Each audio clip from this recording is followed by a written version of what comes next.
Welcome to the Wizard of Radical Self-Respect. My name's Jared Mello, and I'm the Shepherd of Black Sheep.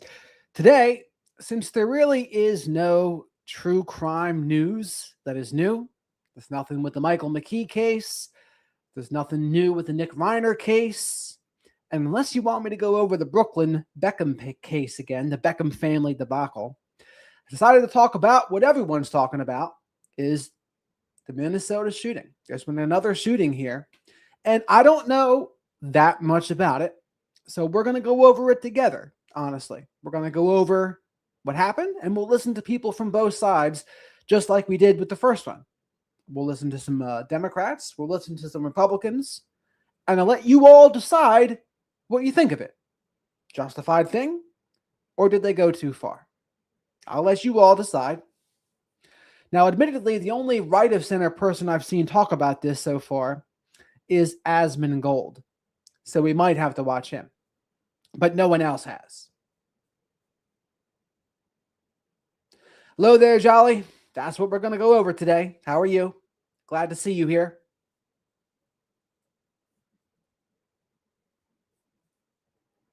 We're talking about something very serious today. Throughout the video, you're going to see my shirt changes. It's not some kind of like crazy, wacky, magic trick from America's Got Talent or anything. I actually filmed this video earlier this morning when the story first broke. It's the killing of Alex Pretti in Minnesota at the hands of border agents. And I made the video, but I was pretty heated and I wanted to kind of simmer down and take a break. So I went out before posting it. I just got home, and now even more angles and videos have been released that show beyond a shadow of a doubt that this is a 100% unjustified killing of an American citizen here. And it seems like the execution stems from them finding out that he had a gun on his person, his Second Amendment rights. In all of the videos that exist, there is not a single moment where he is reaching for the gun, brandishing it, threatening with it, or... And this guy's name's Penguin Z0. That's the name of this guy's channel. This guy's more on the left. Anything at all, and we have video that shows the entire interaction from start to finish. His name was Alex Pretti, a 37-year-old nurse who worked in the ICU at Minneapolis VA healthcare system, and according to the police chief, he is a U.S. citizen with no prior interactions with law enforcement outside of a couple of traffic tickets, and believed to be a lawful gun owner with a permit to carry. So for him to lose his life being shot multiple times by these agents, all because of him exercising his Second Amendment rights, which again, he wasn't trying to use as an intimidation tactic on the officers or anything like that. When they were beating him on the ground, pistol whipping him on the ground, they happened to see that he had a gun, apparently. He wasn't throwing it at them as like a threat or something, or brandishing it or anything. And what I don't understand so far is, when he's down already, why do they need to be like beating him, kicking him, punching him when he's already down? At that point, don't you want to just subdue him for whatever reason, as opposed to beat him more? That's what I would think. He simply had it on him, which he was well within his right to do, and he got murdered for it. This is completely unacceptable, and the fucking drones that are somehow like parading around like this is some kind of victory or something is sickening. It should be viewed as treasonous by any real Americans when you see this footage. And they had the gall to say that Alex Pretti was like the instigator, labeling him a domestic terrorist I saw from a couple of places, claiming that he approached these agents with a 9mm. He approached them with a gun looking to start shit. But that is not true. In all of the videos you see, he has a phone in his hands. Not a gun in his hands. He has a phone in his hands. No sane person would ever mistake a phone for a gun. This is blatantly obvious what they're trying to do. And it's something they've been doing a lot recently. Trying to tell you that what you're seeing isn't real. Trust their words, not your eyes. That is completely fucking outrageous. And people are willingly doing it. That's the craziest part. There are people that are like, oh, I saw he had his phone, but if they say it was a gun, well, that must have been a gun. I cannot believe we've reached this level of brainwashing. There are so many angles of this, and in every single one of them, you can see he has his phone in his hand, and at no point during this interaction did he ever, like, pull a gun on them or anything. And in fact, in one of the angles, you can even clearly see that the agents actually took the gun from him prior to him being shot. And again, it doesn't sound like he brandished the gun at all. They took the gun, and a lot of this is just so unnecessary. Can actually see what looks to be one of the agents disarming him, taking the gun out of its holster and running away with the gun prior to him being shot.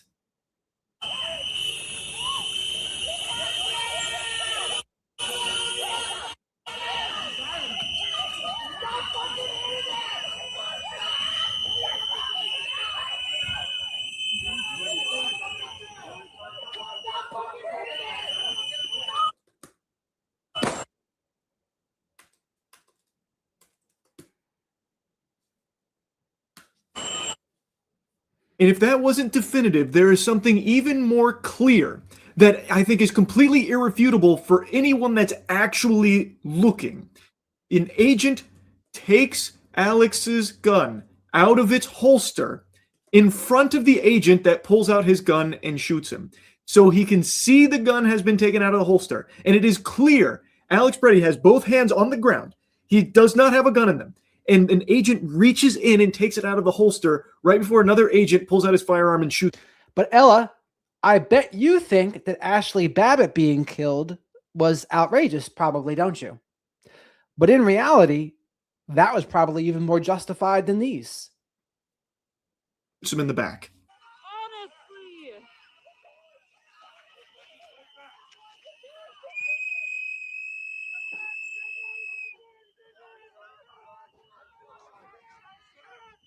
Just in case you somehow missed it, look, the agent in gray has his hand on Alex's weapon, which is still holstered. It was never unholstered. So once he's down like this, you have him detained and he's going to take his gun, I feel like. This agent takes it out of its holster before he runs away with it, and the officer right next to him is the one that pulls out his gun and shoots him. So it's like if he never grabbed his gun himself, it was always in his pocket or on his waistband, and this guy takes it. It's like, why do you need to shoot him then? And now I want to show you the clearest video that shows everything that happened here and how it doesn't go how the authorities are saying that it did.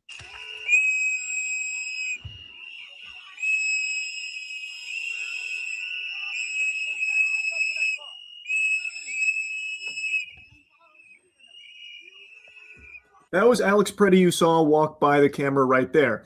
He has his phone in his hand, and then with his other hand, his open. But alas, Art, you take it to another instance. There is plenty of people that had problems with law enforcement on January 6th, didn't they? So much so they were beating the Capitol Police because in that case, they thought it was a justified thing. So they thought all sorts of things with that, right? So everyone has their things where they think it's okay. But everyone else, no, they don't think that. So it just depends on the issue, depending on what people think needs to be fought back against. And no gun in it is waving cars through. There is clearly no brandishing of a firearm here. He is not approaching agents with a gun or anything like that, and you will never see anything even remotely close to that happen. Go.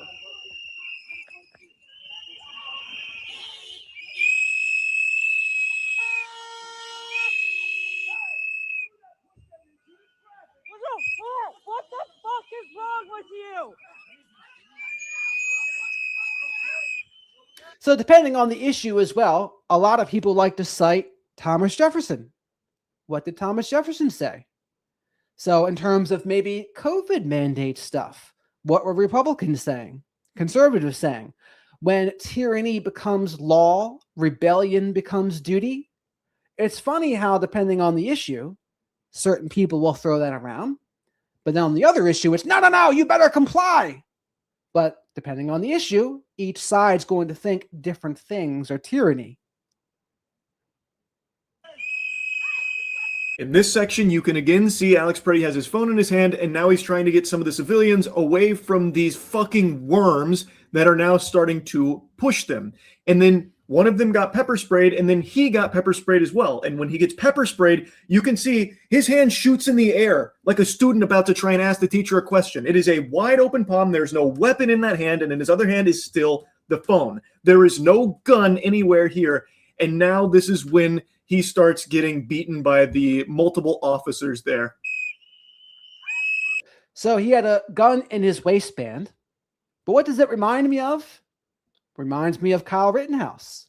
Kyle Rittenhouse walking with his gun in hand, winds up killing a couple people. But I do think they got that case right. I don't think he should have been arrested for murder because they did attack him. But he was walking around with his firearm.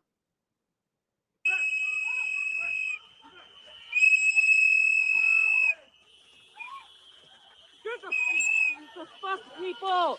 The fuck is wrong with you? Honestly.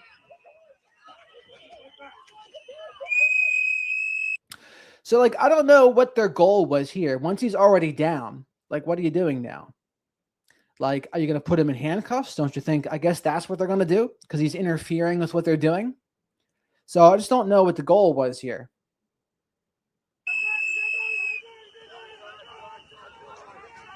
I'm going to stop the video right here because this is when Alex Pretti gets shot to death. This fucking subhuman coward, you can see, pulls out his firearm and shoots him in the back and then shoots him multiple times after as Alex Pretti lies on the ground. You can hear one of the agents says gun, and that's when this brain-dead troglodyte pulls out his firearm and starts shooting into Alex while he was still surrounded by his boys, mind you. This is like the antithesis to all training that agents go through, by the way, to shoot into a suspect while still being surrounded by authorities. You're going to get your own people shot too, by the way, you fucking moron, you unbelievable homunculus. So he immediately starts dumping into Alex because someone said gun. But the gun... So this wasn't an ICE agent, actually. This was another federal agent. There's several different varieties of federal agents there in Minnesota, but this was not an ICE agent. From the other angles we can see had already been taken away from Alex out of his holster. You can see one of the other agents running away with it. But again, he was never brandishing this firearm. And as an American citizen with Second Amendment rights and a lawful gun owner by all available information, he was allowed to have that gun on his person. It is not grounds to execute a man because you fucking freaked out and panicked because the guy you were beating and pistol whipping with fucking 5 of your friends happened to be armed. He wasn't using it to try and like shoot anyone here or threaten them. They saw the gun and then this guy just freaked out and murdered him, shot him multiple times. This is indefensible, completely indefensible. And the fact that they even took him to the ground in the first place and started beating him, with one guy pistol whipping him, by the way. In other angles, you can see a guy just like pistol whipping him like he's trying to hammer a nail in with his gun. Like, it should have never even been acceptable for that to happen. All Alex Pretti was doing was filming, and then when some civilians started getting pushed, he tried to help. And when one got pepper sprayed, he tried to help. From all available angles and evidence and videos here, it seems to be that's all he was doing. He even made an effort to try and show that he's not like a threat or something. Like, he threw his arm in the air, wide open, nothing in his hand or anything. He wasn't fighting back against the officers. He got taken to the ground and then immediately started getting beaten. Like, all because he was fucking filming and trying to help other people around there, it seems. This is so fucking sickening. And the freaks that are cheering this on and parading around like this is something to be celebrated are just scum. You're not even American. You're a fucking drone if you actually think this is a good thing. All you care about is just like sucking wiener from the authorities now all of a sudden. You care more about just being on a team than you do thinking for yourself. It's fucking tragic. It is embarrassing. This is crazy now that I'm seeing people justify this guy's murder because he had a weapon. Wake the fuck up. This is America. You can carry weapons. I sometimes carry a gun in public. I have friends who every day carry. It is your right as an American to carry a firearm if you so choose. That is not grounds for... And what I don't know is how it even escalated to him getting beaten on the ground. It's like, okay, he was trying to protect this woman that was there. People will say, well, there he was interfering with the federal agent's business. Okay. But the penalty for interfering with agent's business isn't death. You got to keep that in mind. So, but I just don't know how it escalated to this. I guess there was pepper spray or mace sprayed as well. And then maybe that added to it all. Like, I don't know. It escalated quickly somehow. Murder. And based on all of the video footage, all of the available evidence, this guy was not brandishing it or anything like that. Thus, he wasn't threatening anyone or about to shoot someone with it, so they had to kill him to stop him. And here's the thing, babe. Everyone, all of the federal agents in Minnesota, they're there because it's been declared a national emergency. So federal agents are there against the state of Minnesota's wishes, by the way. They don't want them there. But there's a national emergency, so that gives the ICE agents, Border Patrol, probably other agents as well from other bureaus, they're in Minnesota now because of this. And part of it, I think, started with the Somali fraud. I mean, you better believe this is all connected in a way. That Nick Shirley video we went over, that was part of this. That was part of what was going on here. That doesn't seem to be the case. They're now just using the fact that he had a gun as a justification to kill him. That should be extremely alarming to anyone who cares about 2A. Like, again, him having it should not be an issue. And any real, actual American, like a real patriot, should be arguing for his right to carry, because it is something that we have the right to do. And that should not be a justification for this man being killed by these agents. This point that they're trying to beat into the empty minds of a lot of people that are trying so hard to justify it is that the only people being arrested and targeted by ICE are rapists and pedophile illegal aliens, which is just not the case.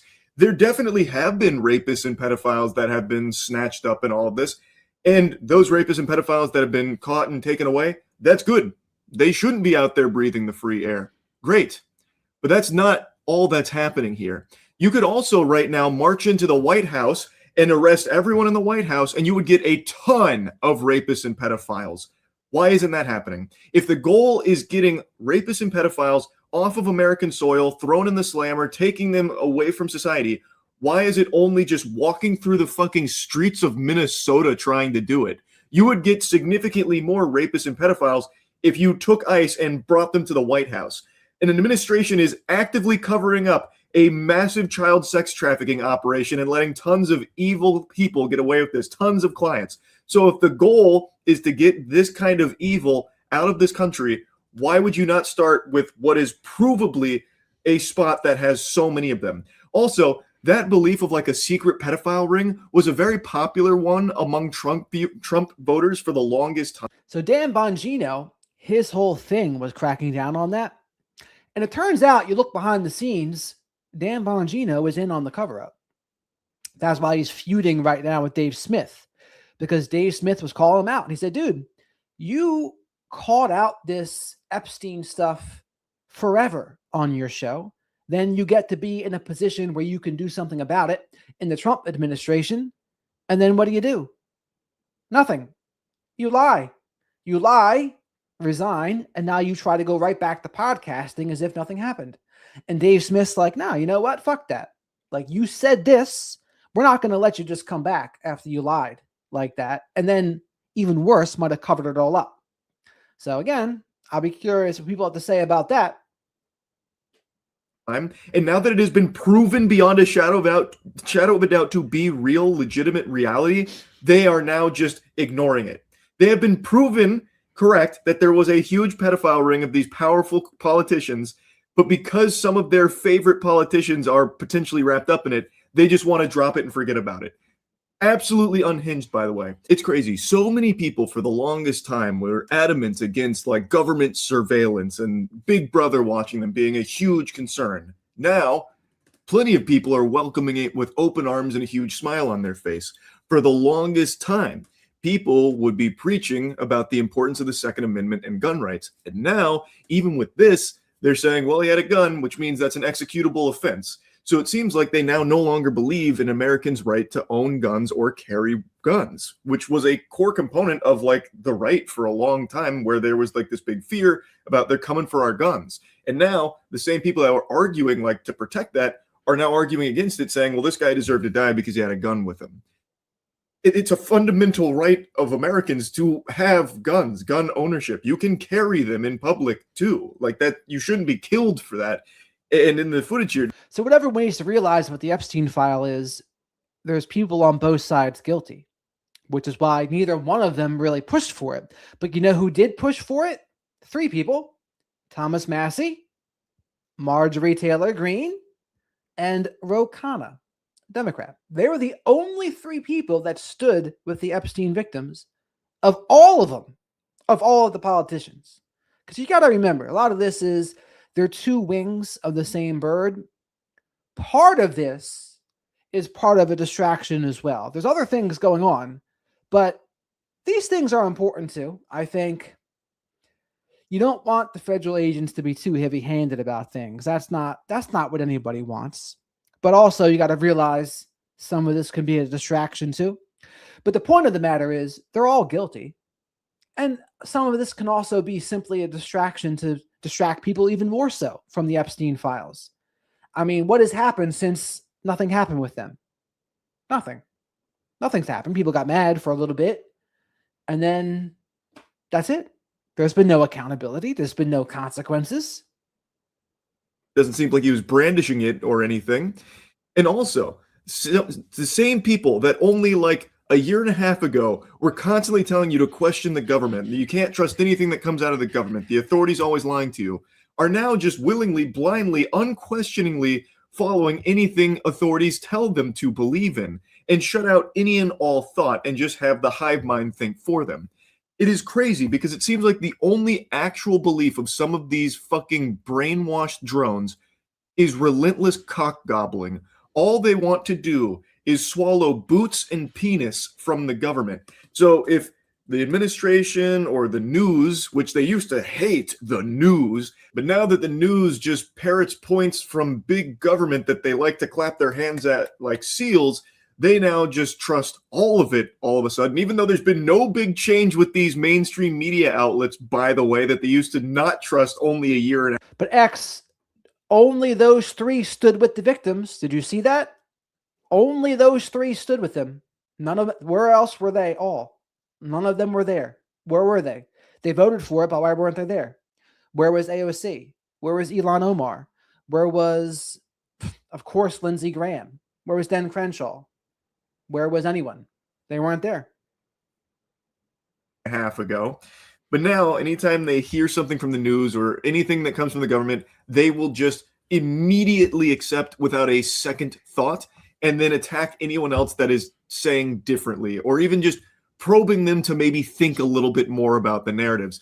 Keep in mind, the government themselves are currently not even complying with their own laws that Trump has signed, like the Epstein Transparency Act, where the DOJ is still putting up a fight and are over a month late to compliance with releasing the Epstein files. They are still fighting tooth and nail to not release them, and even recently, only a week ago, outright said maybe there's no court that can force them to order this. They didn't even say maybe. I gave them a very charitable thing right there. They actually said courts can't force them to do this, and that if they don't comply, there's nothing anyone can do. They can't be sued. If the DOJ doesn't comply, go fuck yourself, pussy. That's basically their sentiment.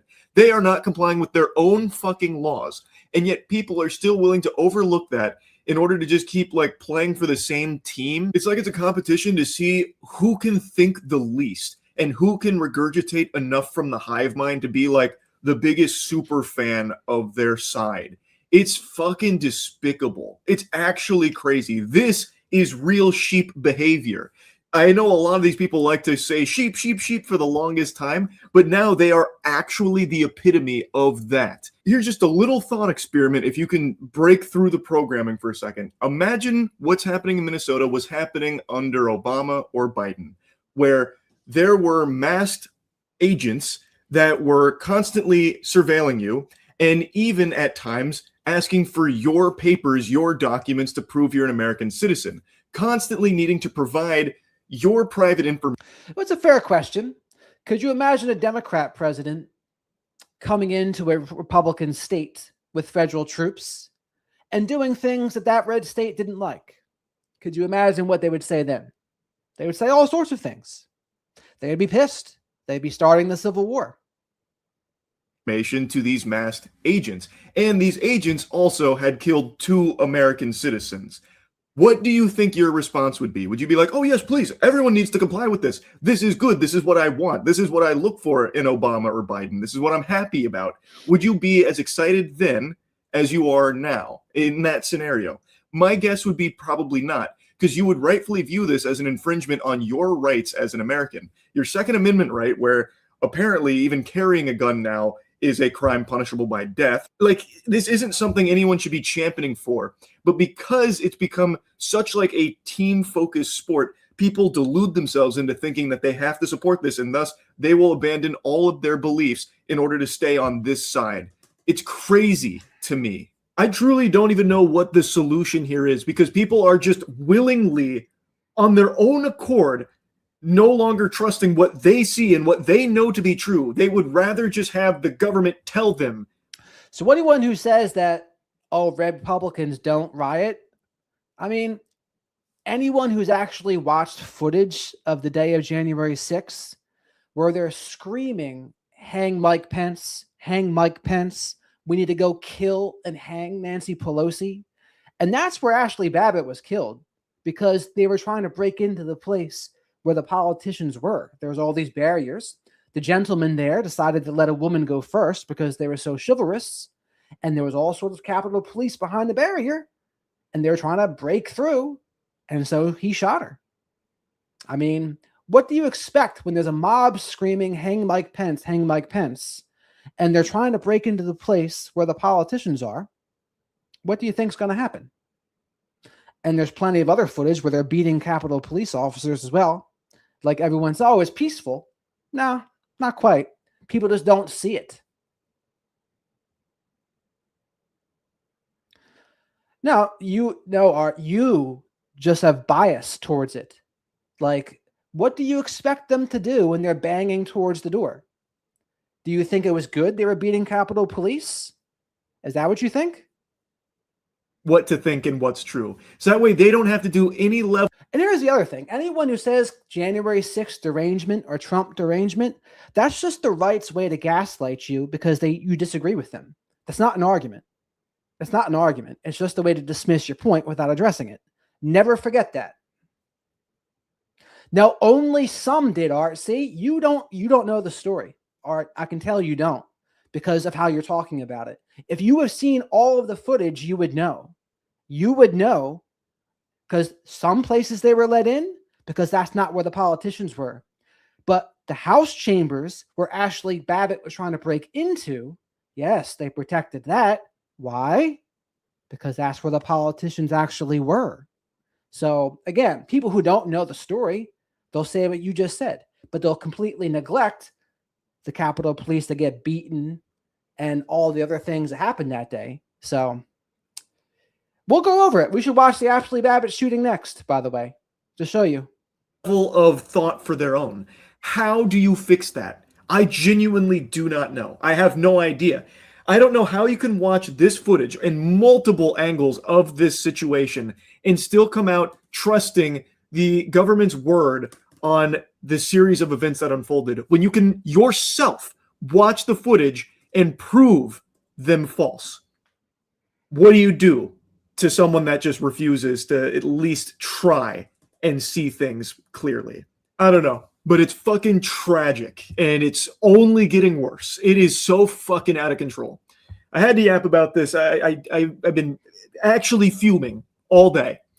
So yeah, that's really about it. So yeah. People asked me to come on and talk today about the killing of Alex. We're talking about something very serious today.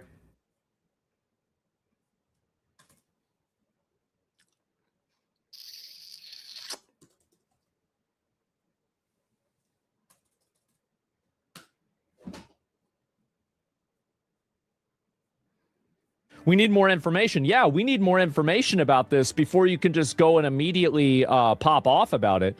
But anyway, so this is a video of what happened, right? So Art's someone who's been here for a while. We're not going to agree on everything. But in terms of January 6th, like I can see exactly why the things happened the way they did. There's just certain people that don't know the whole story. That's all. And that's why they think what they think. Now, there's a different argument about feds being there, leading people in. Yeah, there's some of that in there too. But there's certainly a lot of people that were doing what they were doing, not because of the feds either. I guess this is the guy right here. I want to watch the original video that came out first, and then we'll go back. We'll work backwards from that. So obviously, yes, there's more to it than this, but this is the first video that was released that at least I saw. So this is the guy. And like, I'm gonna be honest, like it can't even see what the fuck happened. Like straight up, like, I mean, how does anybody know what happened? I mean, really, like, yeah, he got shot. Yeah, I've got a feeling that probably happened. But like, besides that, look towards his feet. I mean, I can't, guys, I don't think that my vision is bad. You can't see shit in this video. You can't see shit in this. So anyway, let's go. There apparently is another video. This is the new video. Let's take a look at it. Okay, here we go.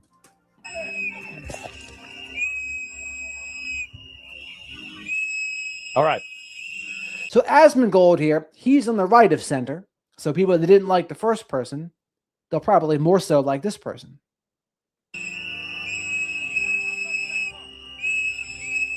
There's other videos? Yeah, I know. I was just saying, like, all I was saying is that I think that people jump to conclusions like insanely fucking fast without even, like, you have this video and it's being recorded like through a little fucking lens like this. And like, how the fuck is anybody going to see even what happened?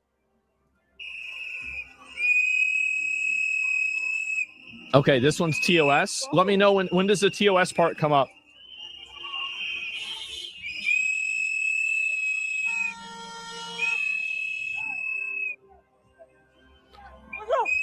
What the fuck is wrong with you?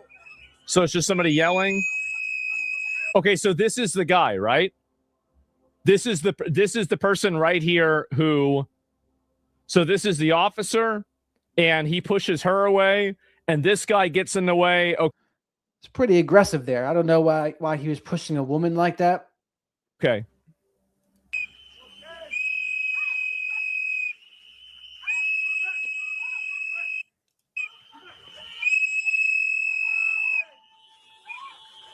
Okay, and so I'll pull it aside and I'll watch it so I can see if it's actually TOS or not. He does have the gun for sure. Absolutely 100% that's the gun. Is that the same gun? That is the gun, 100%. And then they shoot him. If they disarm this guy, I'm going to be honest. If they disarmed this guy and then they shot him, yeah, they executed him. It looks like they pulled his shirt up.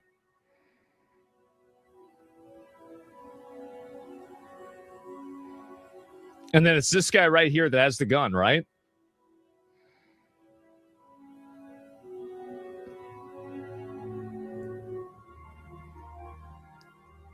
So there's the gun right there.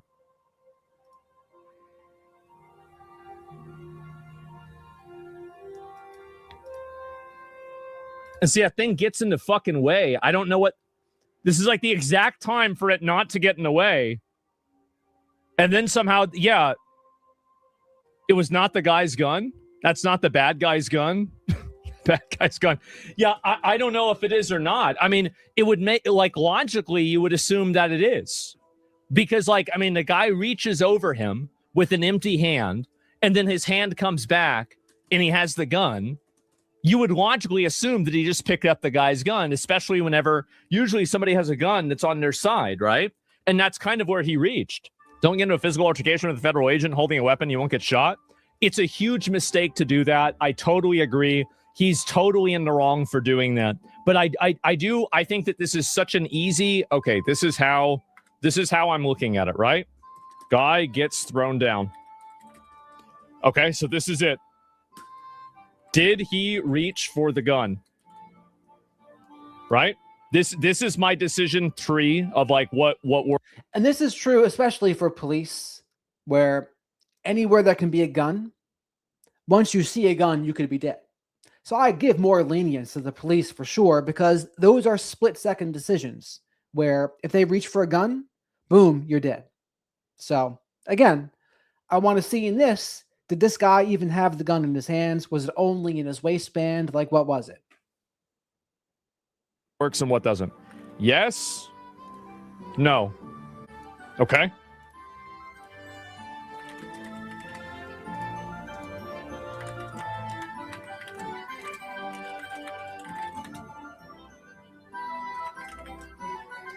It's that simple.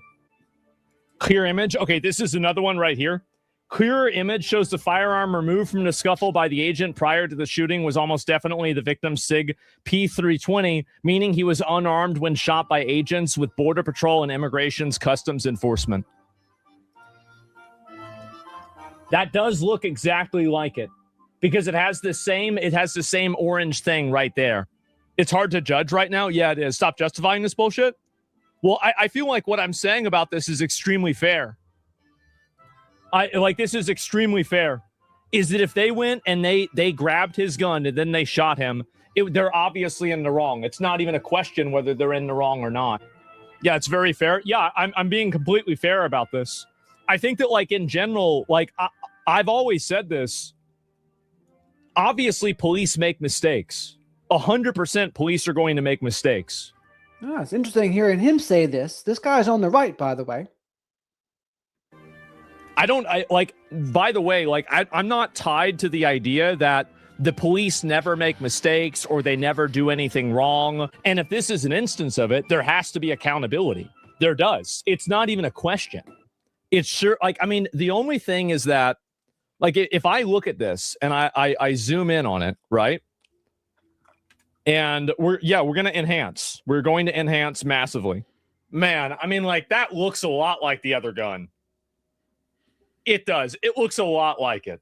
Now, I understand. Now, think about it like this, right? If I was going to draw the outline of this gun, this is how I would draw the outline.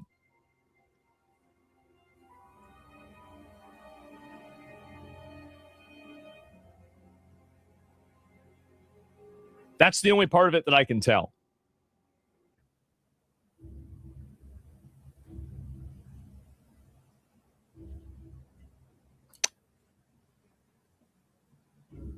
That's looking pretty fucking close. That is pretty fucking close right there. I'm sorry, but that shit is almost 1 for 1. It's 100% the same gun. Like, if I was going to bet, right? If I was going to bet on whether this is the same gun, I'd say it was. If you said, all right, flip a coin, which side do you think that it's going to land on? I think this is the same gun. Yeah, I feel like there's a very, very obvious...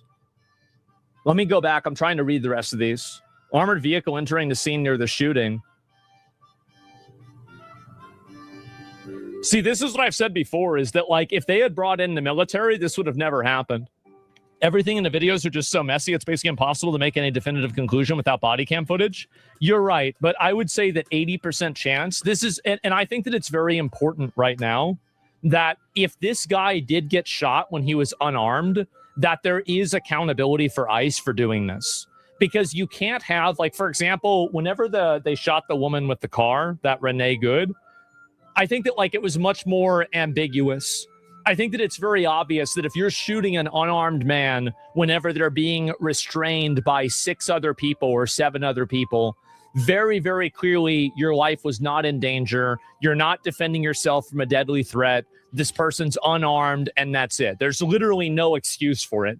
And I'm a big supporter of ICE. I think ICE is great. I think they should deport every single illegal alien in the country.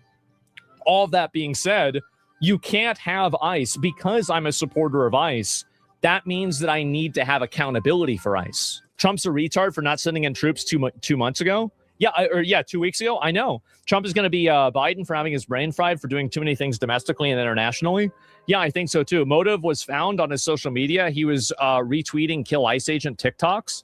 That's fine, but I don't think that they shot him knowing what was on his TikTok page. Like, I mean, realistically, like, I don't think this guy's a saint, right?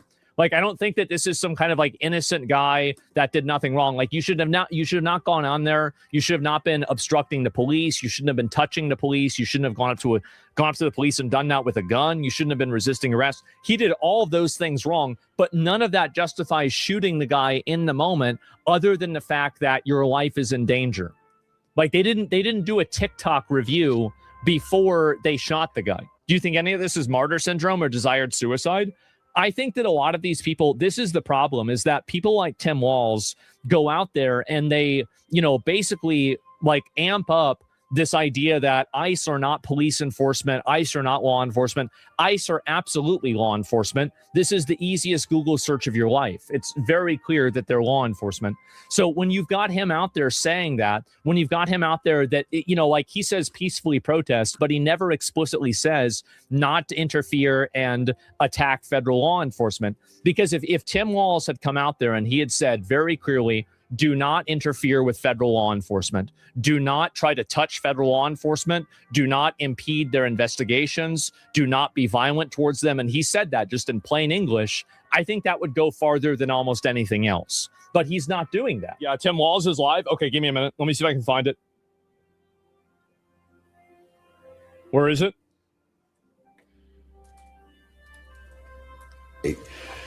And today that campaign claimed another life. I've seen the videos from several angles, and it's sickening. Yes. But I have a strong statement here for our federal government. Minnesota's justice system will have the last word on this.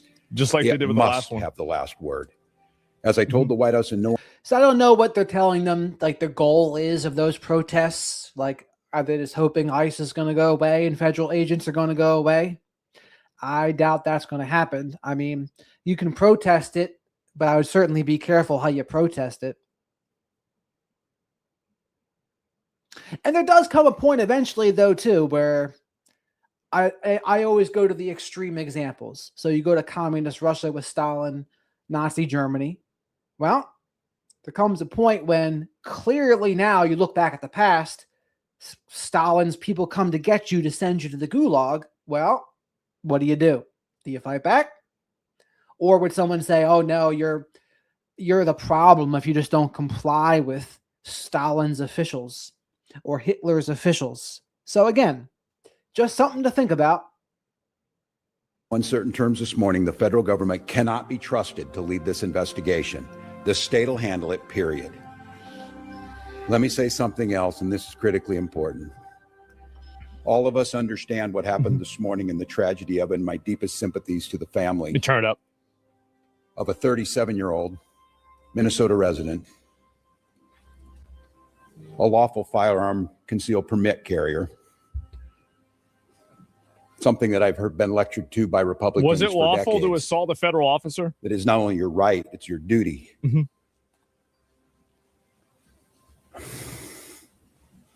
We know that the potential to further inflame tensions is high. And to Minnesotans, oh, it's so cooked. It's totally cooked. It's 100% peace and cooked. Normalcy back to our lives. Mm-hmm. They want chaos. We cannot and we will not give them what they want by meeting violence. And again, this is getting close to a 4 dead in Ohio moment for those of you who know CSNY Neil Young. And was that Neil Young or CNSY? I think it was Crosby, Stills, Nash, and Young that did that.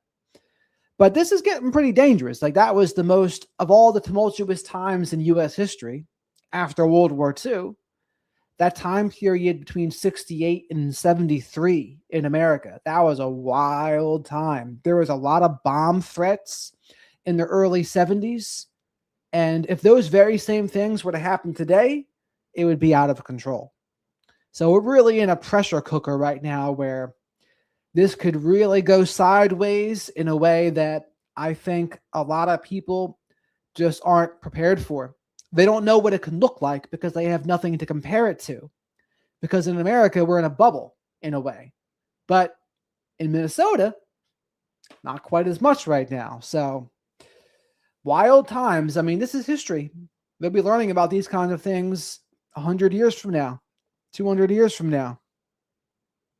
With violence. Then tell them to stop impeding arrests. Minnesota and our local law enforcement, as you have seen, Tell them to stop doing have it. done everything possible to de-escalate. Local media has reported extensively on the cooperation to telling them to de-escalate stop. this situation. Jesus. Donald Trump, I call on you once again. Remove this force from Minnesota. They are sowing chaos and violence. We've seen deadly violence from federal agents again and again and again. But in contrast to that, on these frozen streets, what you witnessed yesterday was the best of Minnesotans, peacefully exercising their First Amendment rights. And I attended in the church basement, hundreds of Minnesotans from all faith packing care packages for families that have been ripped apart. Despite the horrific acts by this federal government, Minnesotans are standing up for the rule of law. They're Bryce said they protesting should have brought loudly in and the military urgently, but last peacefully. week. It must stay that weeks way, ago. Minnesota. None of Minnesotans this are would have witnessing, happened. and we're creating a log of evidence for the future prosecution of ICE agents and officials responsible for this. They're helping their neighbors. They're walking their kids to school. They're feeding families. I salute their courage and their restraint. And I call on all Americans to see the decency that this state is exhibiting and the horrific cruelty, unprofessional, absolute abomination was there for 8 that is years. passing for what these ICE agents are doing on our streets. They think they can provoke us into abandoning our values. Well, they're dead wrong. We'll keep the peace. We'll secure the justice. And honestly, Tim Walz here, he's a little bit of a disappointment. Even if you're a Democrat, because he's already said he's not going to run. So in the face of all this, he's going to step down. So he's basically caving in the moment. What they really need is someone like a Jesse Ventura to step up there and say, like, you know what? Like, this is how it's going to be. With our neighbors, and we'll see this occupation ends. Minnesotans and Minnesota law enforcement that continuously is being denigrated by this administration will continue to be the adults in the room, the professionals in the room, the decent human beings in the room that will keep the peace. With this, I'd like to turn it over to Department of Public Safety Commissioner Bob Jacobson to update you on the situation. As See, he never tells people to not go and impede investigations or the law enforcement. That's the problem. Is that he's really the one that's making this happen. I'm Bob Jacobson, Commissioner of Public Safety for the Department of Public Safety. And again, it's my honor to serve. Never. He never has said that.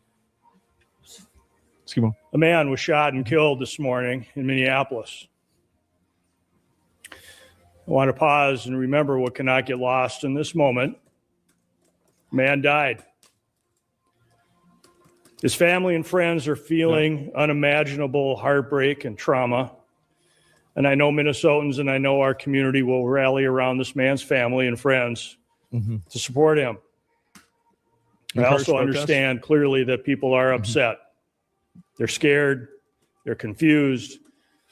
And I want to assure you that this state's public safety officials and our local law enforcement partners are doing everything in our power to get answers, to help return a sense of normalcy back to our communities. You have the right to demonstrate peacefully. We recognize that demonstrations are often driven by strong emotions, beliefs, they might say and a desire to be heard. Oh, here we go. But please remain peaceful. And I want to say it again that because it is important and it is critical. Peacefully demonstrate. By doing so, you help local authorities to get answers. You help us to do our investigations. Not By enough. remaining peaceful, you help ensure nobody else may be killed or injured. The thousands and thousands of people who gathered yesterday in Minneapolis proved that Minnesotans can make their voices heard peacefully, and they can do so without violence, and they can do so without destruction. And state resources are available and ready to support our local law enforcement partners as requested. And those resources include the Minnesota State Patrol, the Bureau of Criminal Apprehension, and the Minnesota National Guard. With that, we'll stand for questions. Nope, here we go. Governor, you've made this request before. Is there any reason to believe that it will be answered differently? Have you had any conversations with the president, with the federal government? And is there any indication that they are going to pull out or back down? Of course not. Well, I spoke twice this morning, shortly after I received the call of this shooting. I spoke with the president's chief of staff, and How'd that go? first request was to get her people out of there, to get these federal agents out of there. They were what'd going they say? to cause more chaos. And second call is, with no uncertain terms, that we will investigate this. We will not be stonewalled. What we've already seen, and you saw it this morning, Is that their decision to before any make? investigation is done, If it's a federal have officer, I don't think the it's a most state powerful people in the federal investigation. government spinning stories and putting up pictures and unrelated people who we In unrelated news, Kelly, we're expected to get where I am 12 to 18 inches of snow. It didn't start yet, but we'll see. My little brother in West Virginia, he might get 21 to 26 inches. don't know anything about, and a picture of a firearm Yeah. to try and spin a narrative. And I ask Americans, this will end when enough Americans say this will end. Yeah, it Do I have will. any confidence Donald Trump will do the right thing? No, I don't. have a No, lot I of don't. He confidence should have Donald done the Trump will do Insurrection right Act thing. last week. I do have a lot of confidence that the majority of the American people will do the right thing. And I think there cannot be very many people across this country looking right now, after all the reporting that's been done, after everything that's been said, under the pretense that they are here about immigration reform, and quit referring to these people as law enforcement. They are not law enforcement. We have law enforcement who do an incredible job. And to listen to Greg Bovino denigrate the work of our people who are out there cleaning up their mess. No, I don't have a lot of confidence that he himself will do it. But here's what I do have confidence in. Man. There's a whole lot of Republicans, Here we for go. whatever reason, cannot find their spine. Yeah. But they might find the ability to know that they're not going to win another election. I as long told as they you. live, unless they I stand up told for y'all what's this shit right was gonna and happen. Stand up for the rule of law and stand up. So, Tina, I'm going back and forth between Democrats and leftists. This is the right of center person. The first person we listened to was left of center. The difference is this video is a little bit longer. So we're only going to play a little bit more of this, and then we'll go back to another one. Another person from the left. Up for human decency, and that's the moment. Baldy's in it. He's in it down to the last man. He's gonna go down with his ship. Who are in the middle right now, because if they Yeah. stonewall and Yeah. you're trying to investigate, is that forcing? Yeah, no, it's a good question. And, Yeah, and what are look, you gonna do? I speaking to You ain't the gonna people do of shit. Minnesota right now, I hear that scream from you, and I'll continue to plead and ask. There's a you lot of for peace. screams. And I know the answer is, you ask us for peace and we give it, and we get shot in the face on the streets coming That's out of a donut peace whenever shop. you go after somebody. We cannot What give do you them mean? what they want. I don't know how to say this in so many terms to watch the madness that we've witnessed over this last week coming out of the White House and what it's doing here. My confidence is, and I say it to Minnesotans, as I've said, exercise your First Amendment rights, speak out, bear witness and document legally. But I understand the risk in that. He And I never understand the says to courage that it stop takes impeding. to have people out there He doing never this. says it. Thank God we have video, because according to DHS, Man. these 7 heroic. So part of what makes me mad about this whole thing anyway is these things are a culmination of issues for years as well, where if we just had reasonable border reform years ago, Trump wouldn't even have an excuse to do this now. But there wasn't, and it was a free-for-all. And again, like as a nation, you got to have a little bit of a border. And the people who get mad the most on the illegal immigrants are the ones that came legally. I know that because when I did political polling, the people that would come from Eastern Europe and Asia, they'd be pissed at the people that came the illegal way. So there should be a reasonable way to do this all. I mean, a lot of people don't realize Obama deported more than almost anybody. I mean, he had deported more than anyone. And a lot of pictures that people had kids at cages in the border, a lot of that was under Obama. But they kind of got smeared as Trump. But it was like, that's fine. What Obama did to protect the border, That's fine. Like, that's what any nation needs to do. There should be nothing wrong with that. But if they let it go for a while, and now all of a sudden they're using it as an excuse to do all this stuff that's excessive, because I don't think, is this a national emergency? I wouldn't call it that. I mean, it's something to work on, but a national emergency? I don't know. White guys took an onslaught of a battalion against them or something. It's nonsense, people. It is nonsense and it's lies. So my confidence is this, Minnesotans. You know who you are, and you demonstrate it every single day, and we damn sure know who these people are. The American public knows, and this needs to be the event that says enough. Go ahead. No, I'm up front. Either you or Commissioner Jacobson speak to the fact that you talk about you don't trust the federal government to handle this investigation. Federal government. Skip to this. Law enforcement side. Yep. Rape, homicide. No, what do you expect her to do? I mean, probably go out there and try to press charges on these people. I mean, that's the first thing that I would do. Apprehend them. Do everything that you can. National Guard, Army National Guard activated in Minnesota. Video frames raise hard questions. The gun agent said justified in the shooting in Minneapolis. Looks like it was already taken off him before the shots were fired. Clearer frames show an agent pulling what appears to be a SIG P320 off of the scuffle and moving away from it. And then the shooting happens. If that's accurate, he was effectively unarmed at the moment that he was killed by ICE and Border Patrol agents. That's what it seems like to me, too.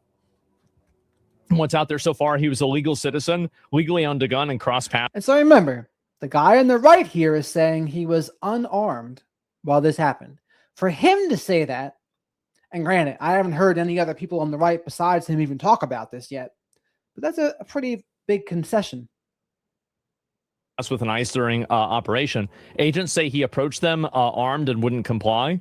Yeah, I mean, again, like, I don't know how anybody thinks doing this is going to result in a positive outcome. Like, regardless of whether the agent was in the right or not for shooting him, the guy is still dead. And I think it's such a huge mistake that you don't have more people and more people in general just going out and saying, hey, stop going out and listening to the and not listening to the police and being aggressive towards them. What happened before? Let me see if I can pull this one up.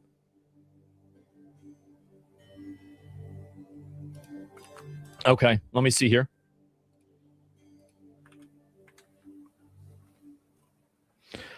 Yeah, right and wrong don't help if you're dead. Yeah, exactly.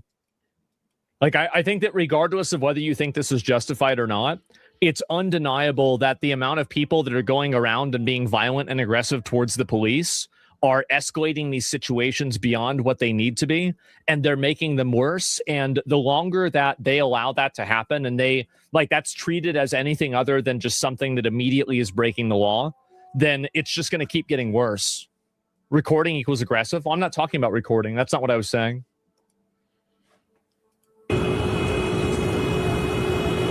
So this is the guy. So this is what's going on here. I think that's the guy that's going to get shot. These guys with vests, they're the federal agents. So let's see. Yeah, no, he was there recording them. Federal agents. Federal agent. They also got that hat gear. Obviously. Yeah, unroll your windows. No, you're just right inside. All right, so there he is. He's filming them. Let's go around.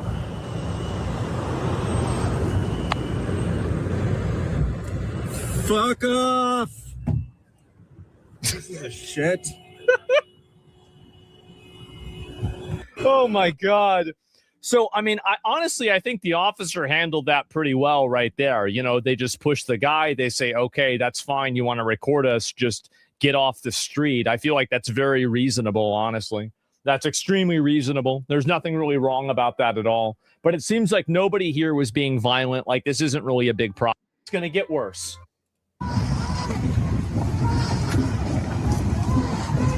Trump's too much of a pussy. He is. Look at this. It's a shithole. I mean, this is almost like a war zone. You'd almost think this is like Gaza. if you weren't paying attention. The only thing that gives it away is the winter clothing. I mean, this is something you see out of like a fucking third world country. Jesus.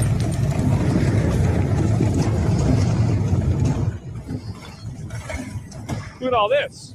Oh my God.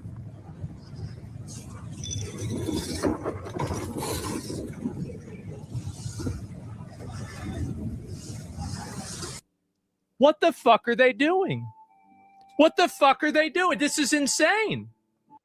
So I guess they're trying to block the federal agents from deporting, I guess. That's what it looks like. It's like these people don't even believe in laws. Really? Like they have no concept that you're not supposed to put out a massive barricade. This isn't protesting. Oh my God.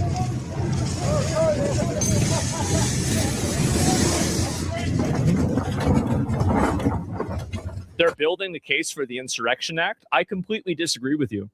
I think that every single day that these people feel, every day these protests will get bigger until they reach a fever pitch and more violence occurs.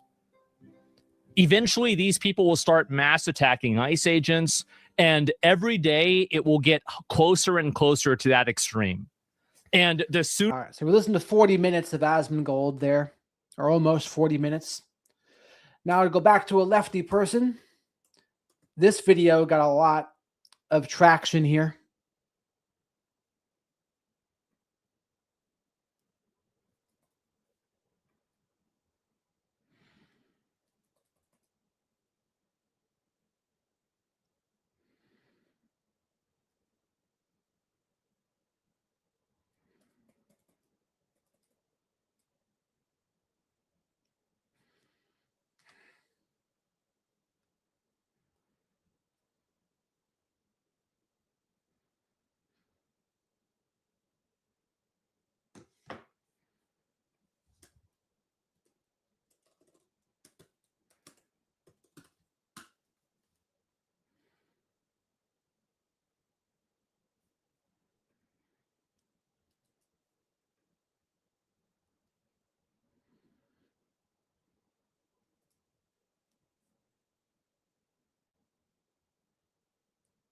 Oh, those bastards. They put it on the members only. What a bunch of ridiculousness.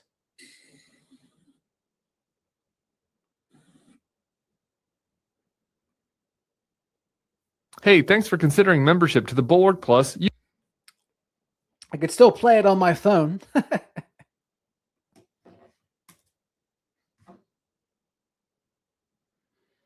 The killing of Alex Pretti.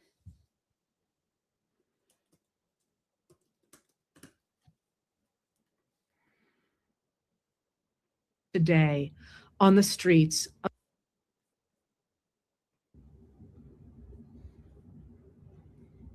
Hey, folks. Thank you for being here tonight. We will wait a little bit for Facebook to come on as well before I get going, and I can see people. Oh, Glen Ellen, Illinois. I always like seeing you come in from Illinois, from Glen Ellen, because I went to a skating school in Glen Ellen when I was a kid. Oklahoma City, I know Oklahoma well, of course, having a waitress there. And I see that Facebook is here from Minnesota. So welcome aboard, everybody. I will get right down to it. People asked me to come on and talk today about the killing of Alex Pretti in Minneapolis today. And I'm happy to do that. As I always tell you, I'm happy to come on if something big happens, but I wanted to make sure that I had enough of the story that I wasn't simply screaming, oh my God, this happened. And so since it happened, I've actually, if you watch me this morning, you will see I'm wearing exactly the same clothes, including the same coat I had on during this morning's broadcast, because I haven't really gotten up since then, which is not, of course, how any of us expected to spend today. So, I mean, this woman's very reasonable, right? Heather Cox Richardson. Thank you, Barry. Her channel is brilliant. Thanks for platforming. My pleasure. Thank you. Like I said, the people who listen to me, by hook or by crook, I'm going to get you to listen to everybody. So let me start in on what we know happened, and then I will tell you a little bit about what the larger story is and perhaps what we can do. And I want to be clear, I am incensed. I am furious beyond articulation. So if I seem very flat today, it is because of that fury. All right. So what we know happened today, and I've written everything down so I would get it right, is that at least 7 federal agents this morning at about 9 o'clock local time shot and killed Alex Jeffrey Pretti. He was a 37-year-old man who was an ICU nurse at the local VA hospital. Now, you will note there that I said federal agents. I did not say ICE. It is not clear right now from what agency they came. And it looks, again, remember everything I'm saying is very new. It looks as if he was not an ICE agent, but the shooters were not ICE agents, but were rather from Customs and Border Patrol. And that I've told you about before. That is a division of another agency that has been infamous for its out of control, violent recklessness. That's the agency that is headed by Gregory Bovino. And it looks as if they're the actual shooters, not ICE. We tend to use ICE or Immigration and Customs Enforcement as a catch-all for all the federal agents. But let me remind you yet again that the Department of Homeland Security actually has a number of pockets of agents that it can use.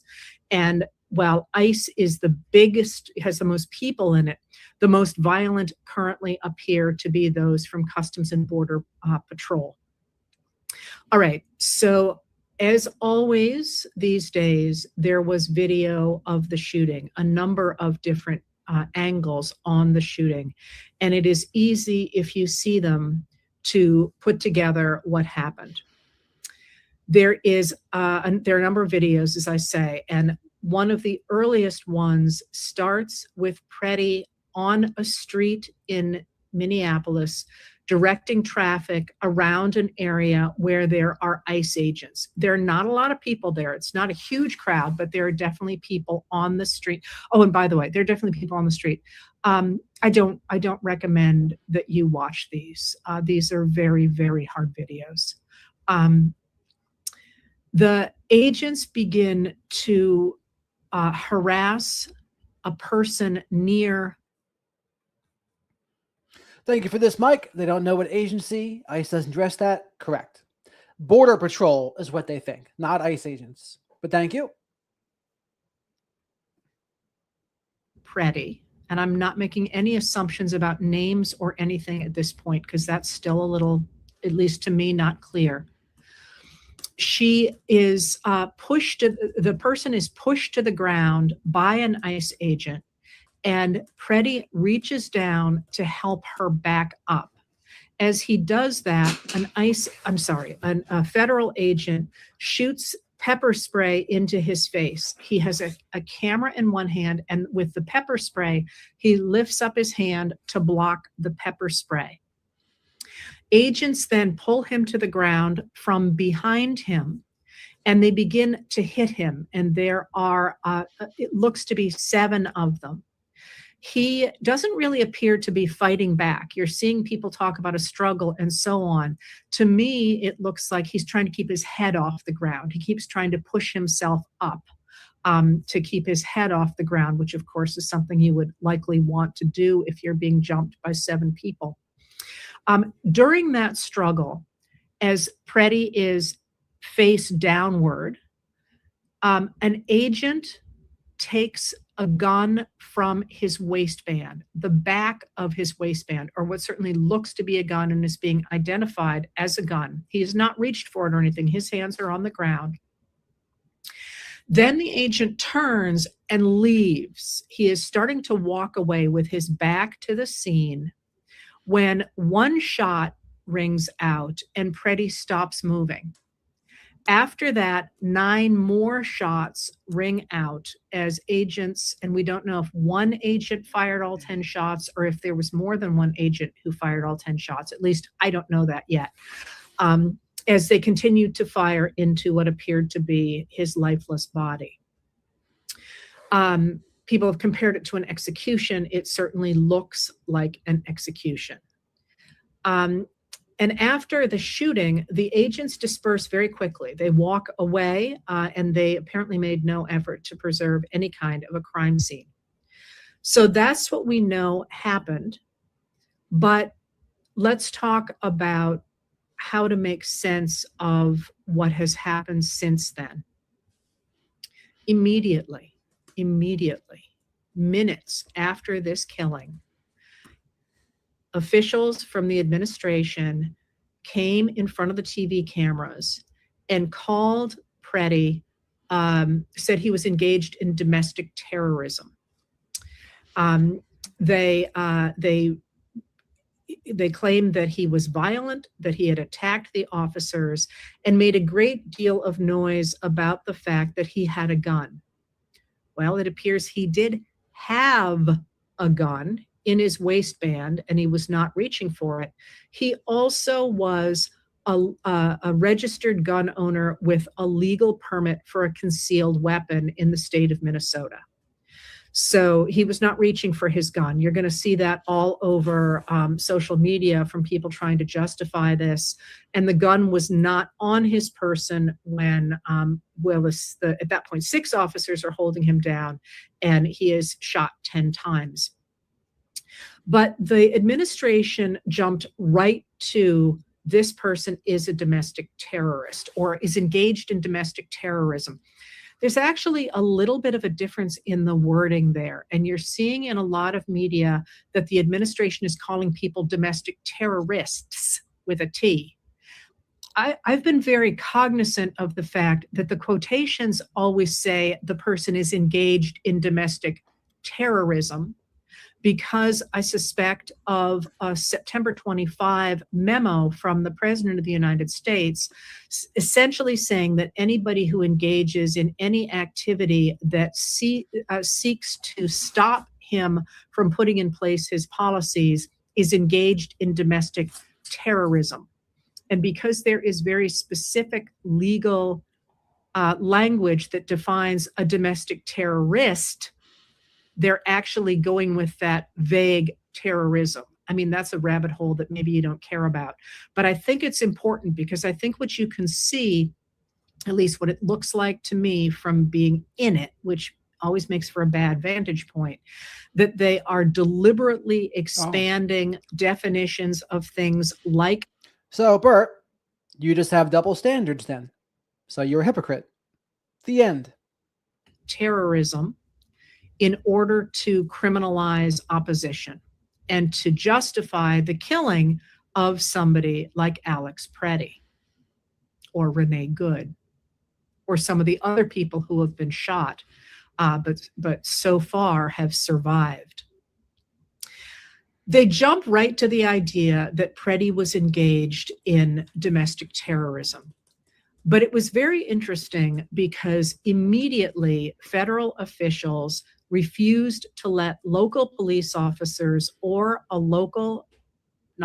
statewide Minnesota agency called the Minnesota Bureau of Criminal Apprehension, which specializes in police shootings. They refused to let them have access to the crime scene. When that happened, the Minnesota Bureau of Criminal Apprehension went to a judge and got a warrant to get them access to the crime scene. Nonetheless, the federal officials refused to give them access to the site.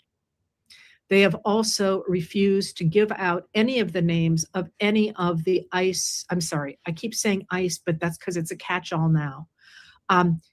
The federal agents who were engaged in the shooting. So they have done everything they can to keep people away from an investigation. And there have been other rumors about what they have done that you may have read.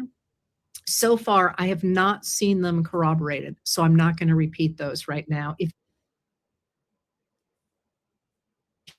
You have heard other things that the feds did. They may not be true. I could not verify them with more than one source, and so I'm not going to tell you what those were. Nonetheless, Minnesota police are siding with the people of Minneapolis and of Minnesota. They are trying to investigate. They're trying to talk to witnesses. They're trying to find videos and so on. And that's the first. I guess the first important thing is that the administration has come out and blamed the victim yet again. They have blamed the victim despite the fact that once again, as in the shooting of Renee Good, there are many videos proving they are lying. This is not negotiable. There are videos from all different angles proving they are lying, just as there were those videos in the killing of Renee Good. But the administration is doubling down on that. They are, and just as recently as a few minutes before I came over here, Secretary of the Department of Homeland Security, Kristi Noem, once again accused Pretti of going there to cause mass destruction, to hurt people, and to kill law enforcement officers. And that is a complete fantasy. That is not what happened at all. I mean, when it comes to what Trump would say about this kind of thing, is there anything that he wouldn't defend? I have a hard time thinking there's anything he wouldn't defend at this point. No matter what they did, I'm pretty sure he would defend it. I mean, correct me if I'm wrong, but I'm pretty sure we all know that's how it would go. So that's the first important point here. The second important point is that law enforcement in Minnesota is standing firmly behind the people of Minnesota. Now, I know a lot of people have wondered about police officers, and of course, the Minneapolis police are only one police force and so on. But they have made a big point since the killing of George Floyd in 2020 to have good relationships with the people. They brought in new people. They're trying to have a good relationship with the people of the city, and they have come out and stood with the people of Minneapolis. They're not siding with the feds. They are siding with the people in Minneapolis. That's the second point that matters here. Another interesting point is that in Minnesota, a gun rights organization has come out and expressed extreme concern about this shooting. That's a gun rights organization, which almost always sides with the radical right. They are not doing so. They're not saying this is, we're dead against you, but even them expressing great concern is a knowledge point that is worth having. All right.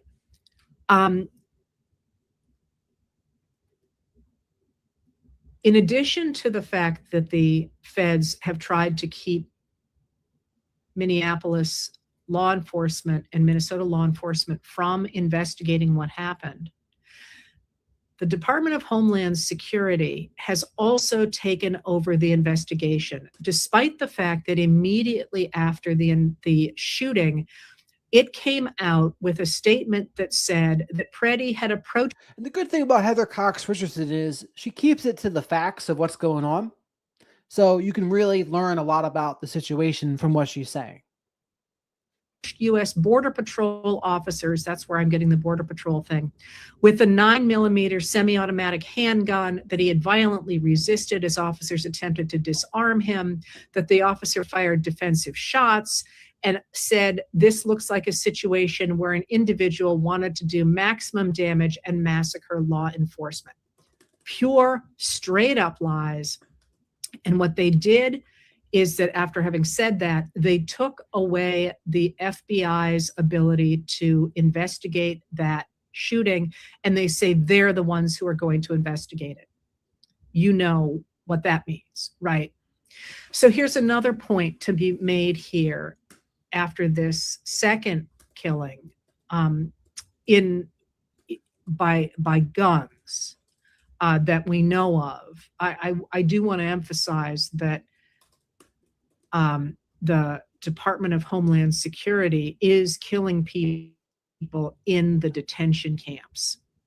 And I'm not going to go down that now, but that is important to remember as well. But in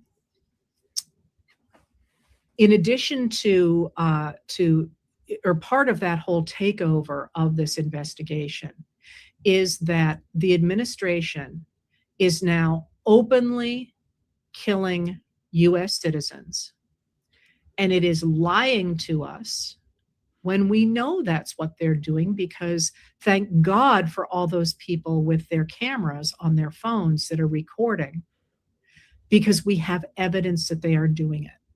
Nonetheless, they are continuing to do it. And that is a really important demonstration of authoritarianism and even totalitarianism.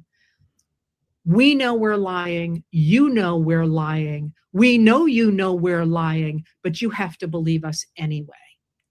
They are doubling down on that. I'm going to come back to that in just a second, because there is another thing that matters here. And that's that this is all they have got now. There's nothing they can do to say, oh, well, here's a little bit of murky ground, or, oh, there was a law for this. Or, normally when there is something that is fuzzy, that the American people don't like, there's an escape hatch. You can muddy the waters somehow. There wasn't somebody watching, or there was a law that said we could do that, written in, I don't know, 1802 or whatever. This is stark. This is all they've got, is to try and force us to believe a lie when our own eyes tell us differently. Why would they do that? And here's where I want to go with what we can take away from this. It is very clear that the person out in front on this issue is Stephen Miller, the White House Deputy Chief of Staff. A lot of people have been talking about Miller for a long time now. He came to Trump by way of Jeff Sessions. He was on the Trump's first attorney general, who had to step down because he had contact with the Russians that he lied about.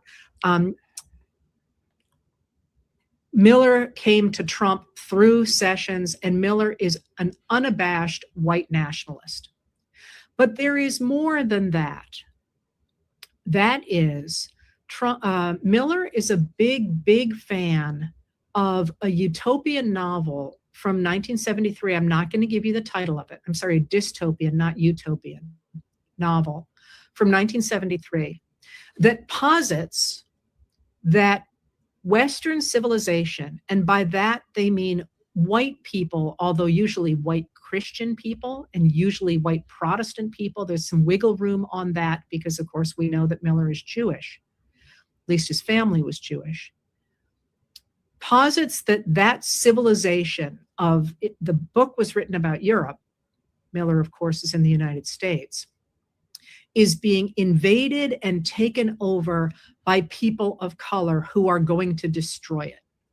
That those people who believe in this are literally at war with invaders coming in from countries where people are people of color. This is, of course, a pure dystopian fantasy. It is racist beyond belief, but in the scheme of American history, it is more than that. That is this fantasy that somehow there are these hordes of people coming, and those of us who adhere to the principles of democracy in the United States of America that say that we are a nation of immigrants, that this is what has made us great, what the economists say and what the politicians say and what people like me say because we understand American history, that we, even if we are white, are aiding and abetting those hordes coming in. If we are defending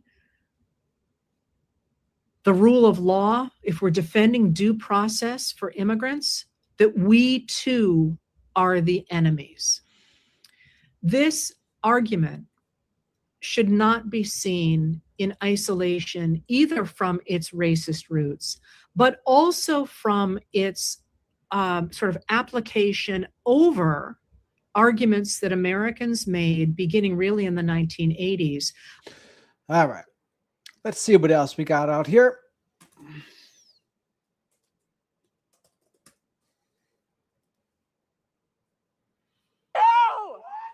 What the fuck did you just do? What the fuck?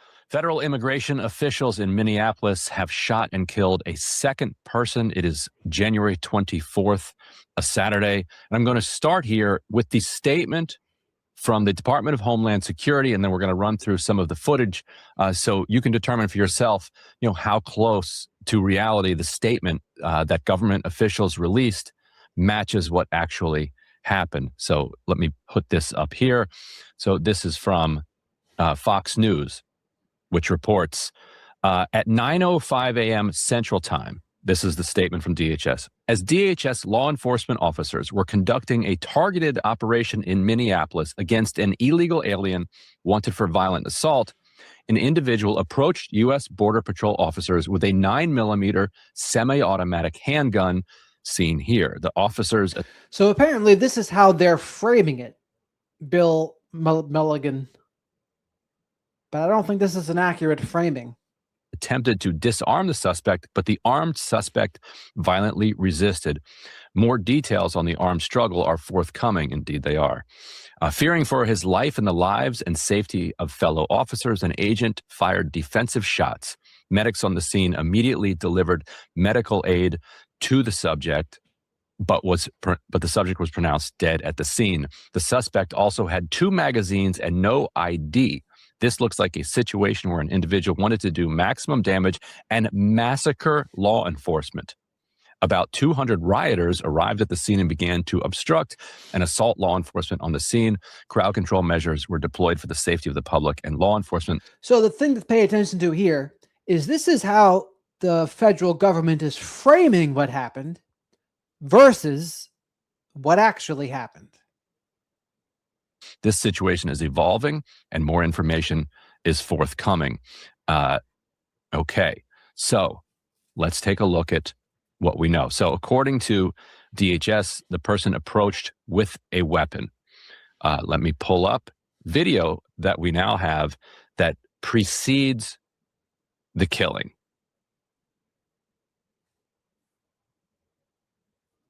All right, so this is... It's not easy to tell, but if you look here, you can see that this is the same kind of backdrop to the killing that you're going to see later. This red building here. This is from a vehicle. They doing too much, man, and they keep pushing people. Oh, I'm sorry. This is the actual killing itself. I want to show you a different video first. Hold on.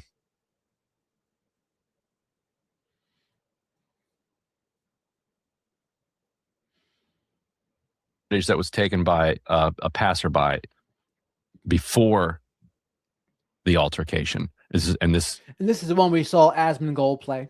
Also tracks the beginning of the altercation. Okay, there. So no gun. This is no gun. Allegedly the man who soon after this will be killed. So he is filming the officers. You can see he's stepping back. Now the officer is kind of pushing him back. He's going back. In his hand, you can see a phone. According to DHS, this man approached officers with a 9mm. He's now looking back to make sure he doesn't slip on ice. Concerned for his safety. His life is about to be ended. And so immediately we see that no. This man was not any target of any enforcement operation. He was somebody there to observe what law enforcement was doing, and he did not have a 9mm. There's his second hand. Do you see his second hand there? No gun in the second hand. No gun in his left hand, and a phone in his right hand. Now, let's move to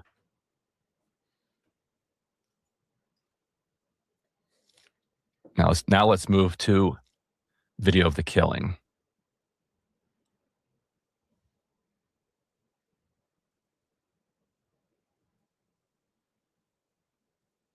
They doing too much, man, and they keep pushing people, you know.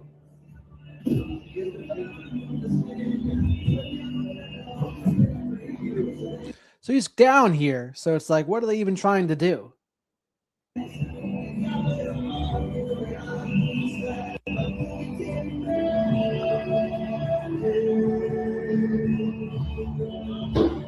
Holy shit! What the fuck? They killed him? Did they fucking kill that guy? Are you fucking kidding me,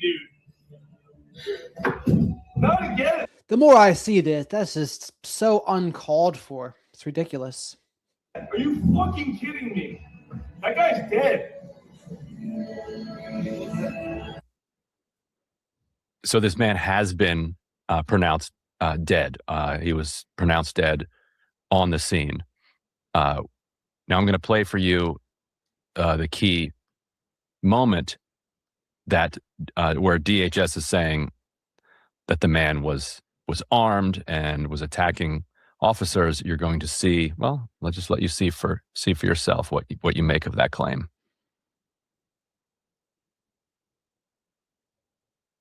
Okay, we can run this a few times so that you can get a close look at it. In that officer's right hand, you can see the gun right there. So he got the gun out.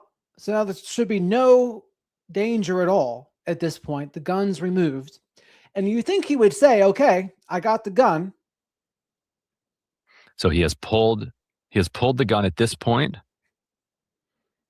from the man's waistband. It is legal to carry a firearm in Minneapolis, by the way. So there he is. So they pull it out. He has not yet been shot. He is on his knees, on his hand. He is on his hands and knees, surrounded by my count, 8 officers. At least 8. 8 you can see.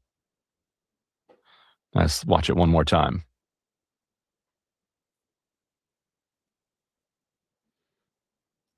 So he's like down there. So he pulls that out. He's down there in the turtle position. They get the gun out. And then why not just detain him from there? So at this point, this man is unarmed. If they plan to effect some sort of arrest here, it's unclear what he did. You saw him. He was just filming the officers. And then they kind of push him down to the ground. He did, it seems like, struggle on the ground. But why they were pushing him to the ground in the first place is not at all obvious. There's nothing illegal about filming officers. Yeah, and how it turned physical is what I don't quite understand. Like, what started it? Like, he got physical because he was filming? I don't think that's enough to do that. Nothing illegal about having a firearm with you. So they take the firearm from him, and it's after that that you see the shots fired.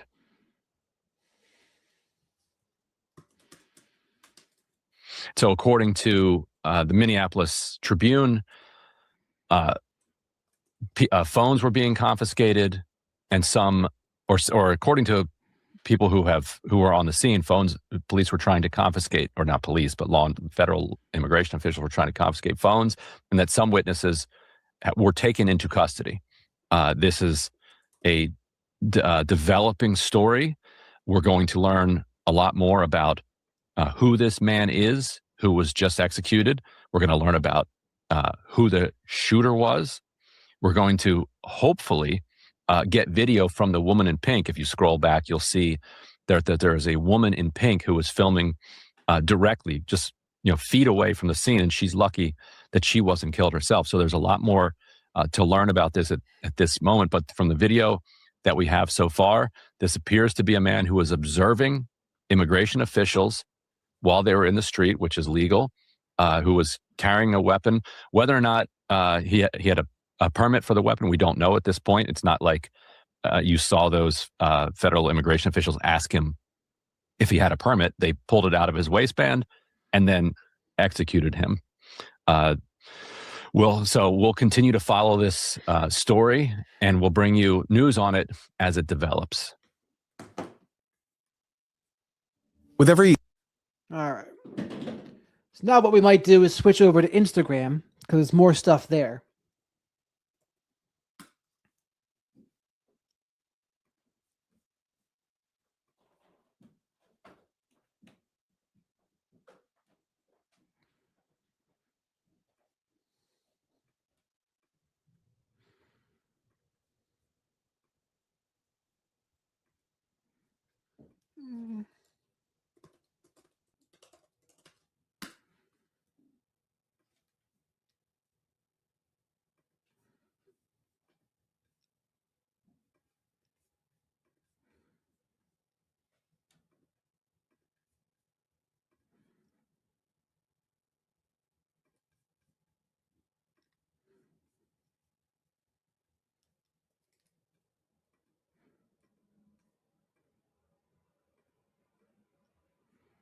Minnesota has just come out, and of course, everyone has already come to their conclusions as to who was in the right and who was in the wrong. And though I'm not a lawyer or a legal expert, I just want to run you guys through this video, show you what I see, and give my thoughts. So you'll see the initiation kind of begins here where the ICE officer shoves this woman, and this man, who eventually is the one who is shot, gets in the way. It seems to be he's trying to protect the woman. He gets pepper sprayed.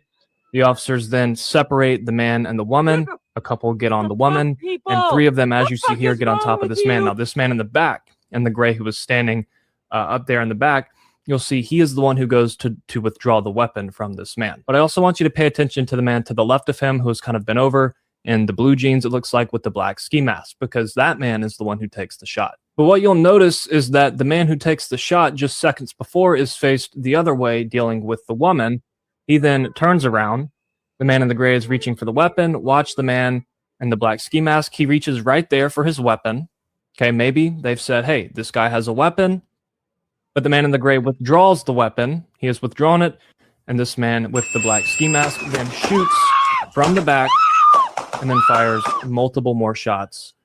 And that guy is probably dead right there on the scene. Now, the question that has to be asked and answered is, at the exact moment the trigger was pulled, did the shooter, the officer, have an objectively reasonable belief that the man posed an imminent threat of death or serious bodily injury to an officer or anyone else? That man on the ground is in no position to point a weapon at anybody. They are supposed to be communicating. The man in the back retrieves the weapon, and then the man on the ground is shot from the back, not pointing a weapon at anyone, especially that officer.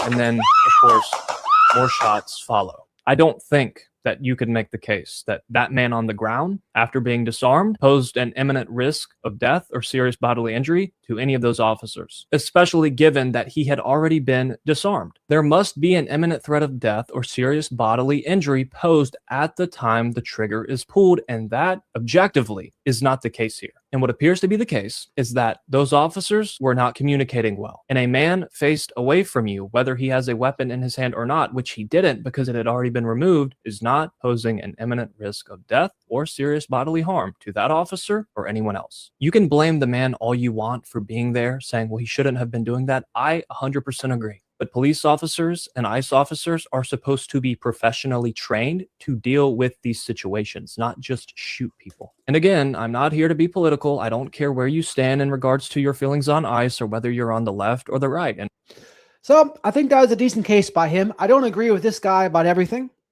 but I do agree with him on this, that he was not a threat in that case, and his back was to them. He was disarmed. There's just no need for that.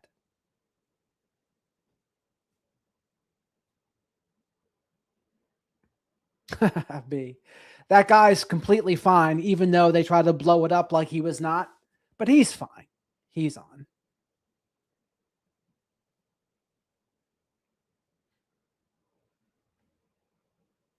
I mean, when you're back, when you're on the ground, and your gun is the gun is taken that he never even had in his hand, it's just not necessary.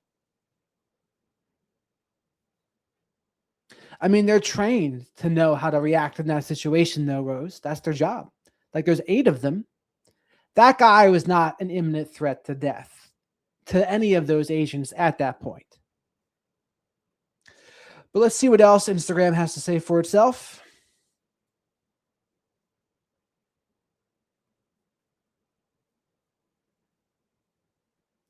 Who else might have covered this?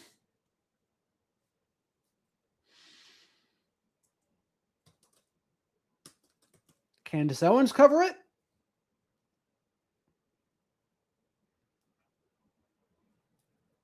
No, Candace Owens did not.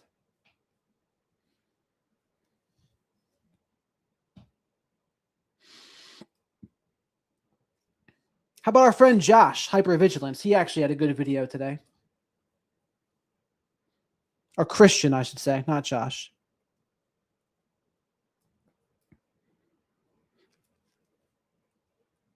Kwame Ture once said, in order for nonviolence to work, your opponent must have a conscience. And the United States. So Christian here, he's a friend of the channel. I've interviewed him twice, and I've interviewed him with Dr. Salerno as well. This is what he has to say about the matter. Has none. You know, one of my main message points is that narcissism is interpersonal oppression, therefore large. Right, but seeking to understand the current moment means Kwame Ture once said, in order for nonviolence to work, your opponent must have a conscience, and the United States has none. You know, one of my main message points is that narcissism is interpersonal oppression, therefore large society-wide systems of oppression are rooted in pathological narcissism. And so as I hear Jacob Fry and Tim Walz kind of begging Donald Trump to stop, it feels very familiar. As somebody that's dealt with a pathological narcissist for my entire life, as somebody that helps people deal with pathological narcissists, I can tell you with certainty, this is how you lose to the narcissist. You appeal to their humanity. They don't have any. In fact, Donald Trump is enjoying their pleas. He's enjoying watching all of the violence and chaos, as is his cult. Right. And so when you're dealing with a narcissist, which is also a fascist, when you're dealing with systems of oppression, you either stand up to them or you get run through. And that's the sad fact of what we're dealing with. You cannot appeal to the humanity of people who have none, because not only will they not respond in a way of de-escalating the violence, they will escalate it. They enjoy power and control. They enjoy inflicting pain, both physical and emotional, on people. And so the so-called leaders of Minnesota have a choice, and they're failing that choice. The only thing they can do is organize groups to stand up to what's happening. They cannot appeal to the humanity of these monsters. They have to understand what they're dealing with. I mean, the United States as a... I mean, what I don't understand is how anyone in the narcissism space can't see Donald Trump's narcissism. That's surprising to me that people can't see it. Like, clearly, he's got a narcissistic operating system. It can be up in the air if you want to say he has NPD or not, but I would say clearly a narcissistic operating system. Whole has completely failed to grapple with the difference between Donald Trump and other foreign leaders. Whenever I talk about Donald Trump's narcissism, they'll say, well, yeah, there have been other presidents who are narcissists. There have been other presidents who are drowning in narcissistic traits. In fact, to achieve the office of the presidency in the modern world, you almost have to be, right? The skill set of a politician, the skill set that's needed is something that narcissism provides. And so we are in an incredibly dangerous situation. It's been dangerous since Donald Trump walked down that golden escalator. This is something very different than what we've experienced. And dealing with these pathological motherfuckers takes standing up to them, not reasoning with them. They have no reason. They are enjoying this. This is giving them pleasure. That's the sad reality of what we're dealing with. Kwame. Right, but it wasn't just that Trump sat back in the White House on January 6th. The reports were that he wanted to go, like, stand in the middle of it. And in order to kind of understand how this works, you have to understand the psychological structure of pathological narcissism, where what narcissism is at root, from one perspective, is the construction of a grandiose false self, right, to hide the emptiness and the kind of chaos of their authentic self. And so they construct this grandiose false self. And for Trump, it's that he's a winner, right, that he wins. And so the loss of the election was basically the biggest narcissistic injury of all time. And so what was January 6th? It was a compensatory attack on the institutions that rejected him and brought him shame. When a narcissist feels whatever their version of shame is, they don't self-reflect, they don't change behavior, they lash out at whatever was making them feel that, right? And so January 6th never really ended. The rejection of Donald Trump, I mean, first of all, the presidency, the office of the presidency, is the biggest source of narcissistic supply on this planet, basically, right? And so the narcissist always wants... I agree with that. The presidency is the biggest source of narcissistic supply on the planet. I agree. Wants to appear to be something, they don't really want to be the thing. It's all about appearance, not about kind of, reality. And so he never really wanted to be president in the sense that he wanted to govern, he wanted to legislate, he wanted the power and control. And so the lost election took that power, took that control away from him, and also pierced his grandiose false self in front of the entire world. And so his pathology. So, I mean, the Democrats shot themselves in the foot. For one, Biden should have dropped out sooner. And then when he didn't, then there was no Democrat primary, and you got Kamala. Like, there was no voters choosing Kamala. So that's where they shot themselves in the foot. Give your voter base a primary. Like, why wouldn't you do that? But they can thank Biden for that, and you can thank the people around Biden for not calling him out and saying, actually, dude, I kind of think you're too old. I kind of think that you're not up for this. So we should speak up and say something. But they didn't.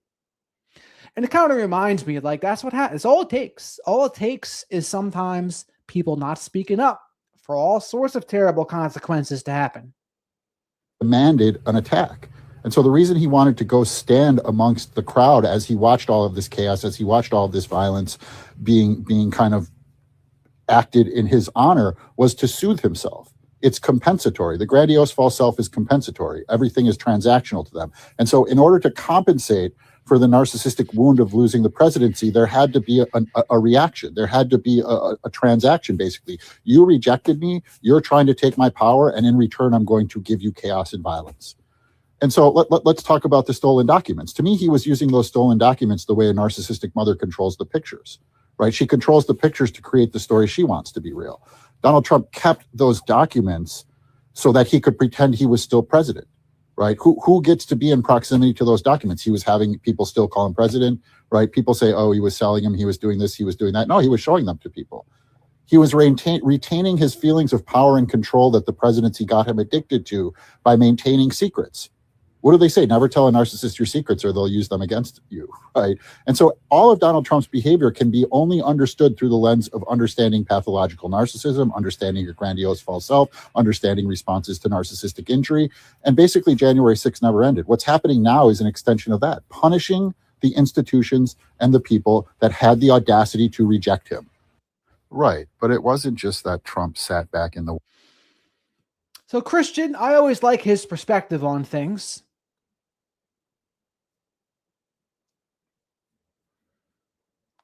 But who else should we even listen to today? None of the Republicans I listen to, none of them have anything about it. Only the Democrats have things about it.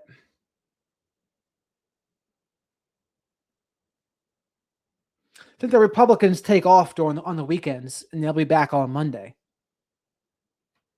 Yeah, Christian knows his stuff. I interviewed him twice, once in the summertime and once again. And then he was also with me with Dr. Salerno once. It's fun times. We didn't really talk much politics. We talked more about just dysfunctional society as a whole. But it was fun times. It was fun times.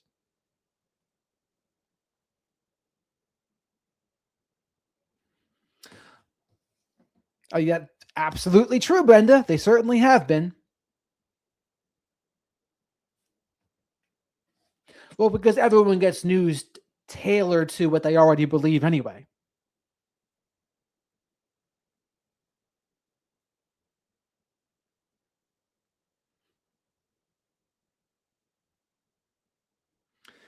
Kyle Kalinske. Do you want me to listen to Kyle Kalinske?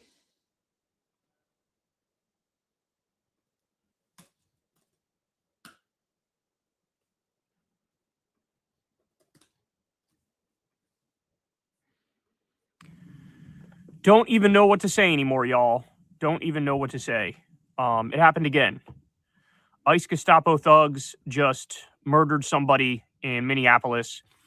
Yesterday was a super important day, and it was a day of hope because they had a general strike in Minnesota, and I believe in like 200 other cities, they got in on it.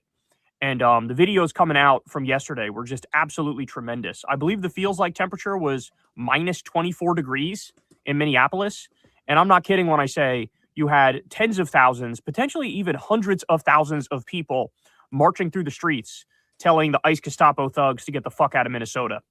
And so it was a huge, huge day. Like I said, it was a day of hope, a day of solidarity, a day of fighting back.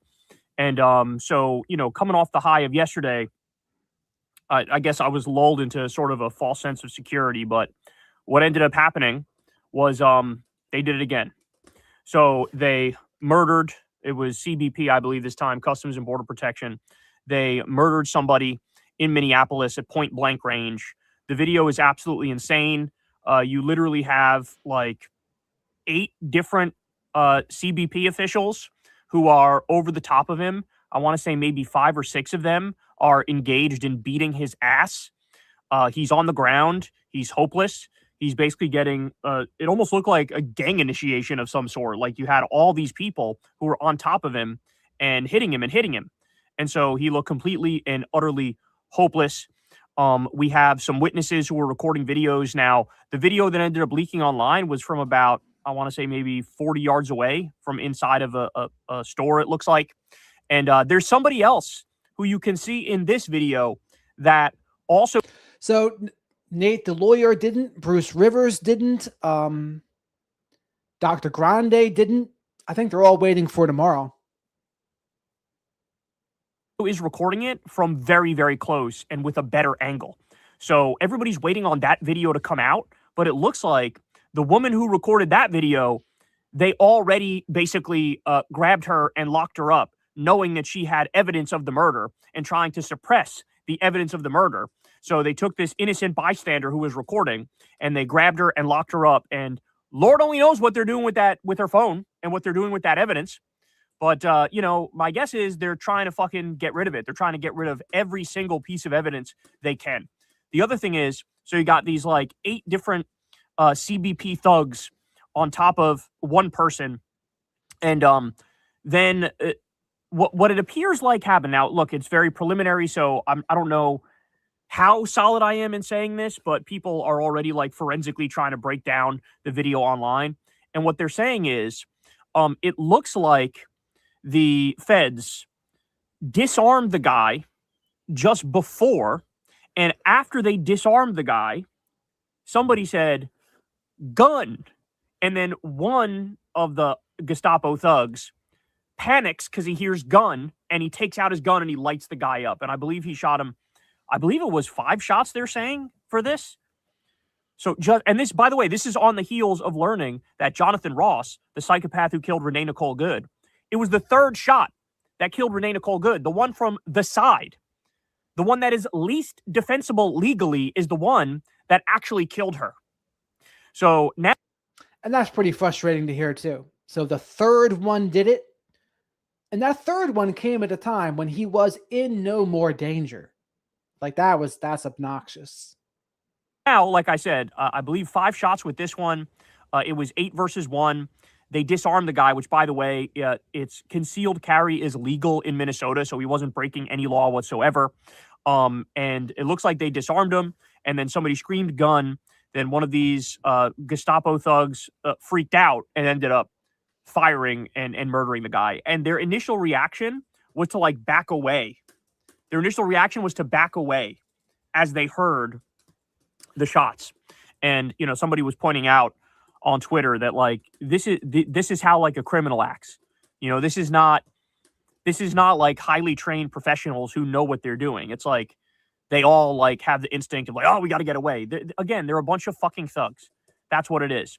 I should also point out the person who was killed. And as of right now, as of this recording, I don't have that person's name yet, but I'm sure it will come out soon. But organizers are saying that this was a legal observer, a U.S. citizen.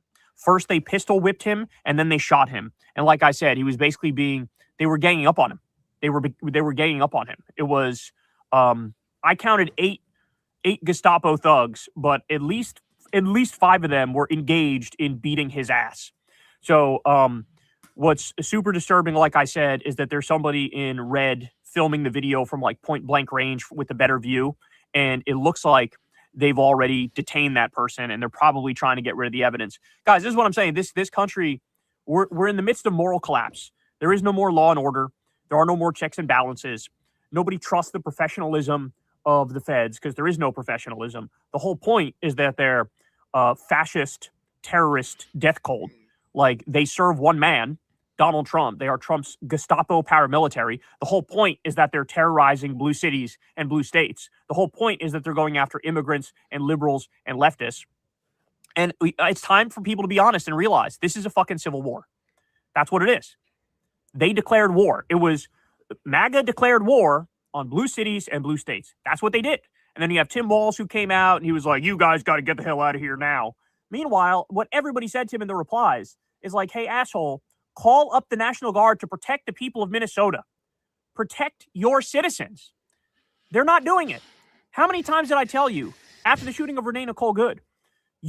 Everybody needs to be super clear. If you're a police officer and you see an ICE Gestapo thug committing a crime, they need to be arrested. They need to be arrested and charged. None of this bullshit, this fake absolute immunity as these people commit the most brazen crimes we've ever seen.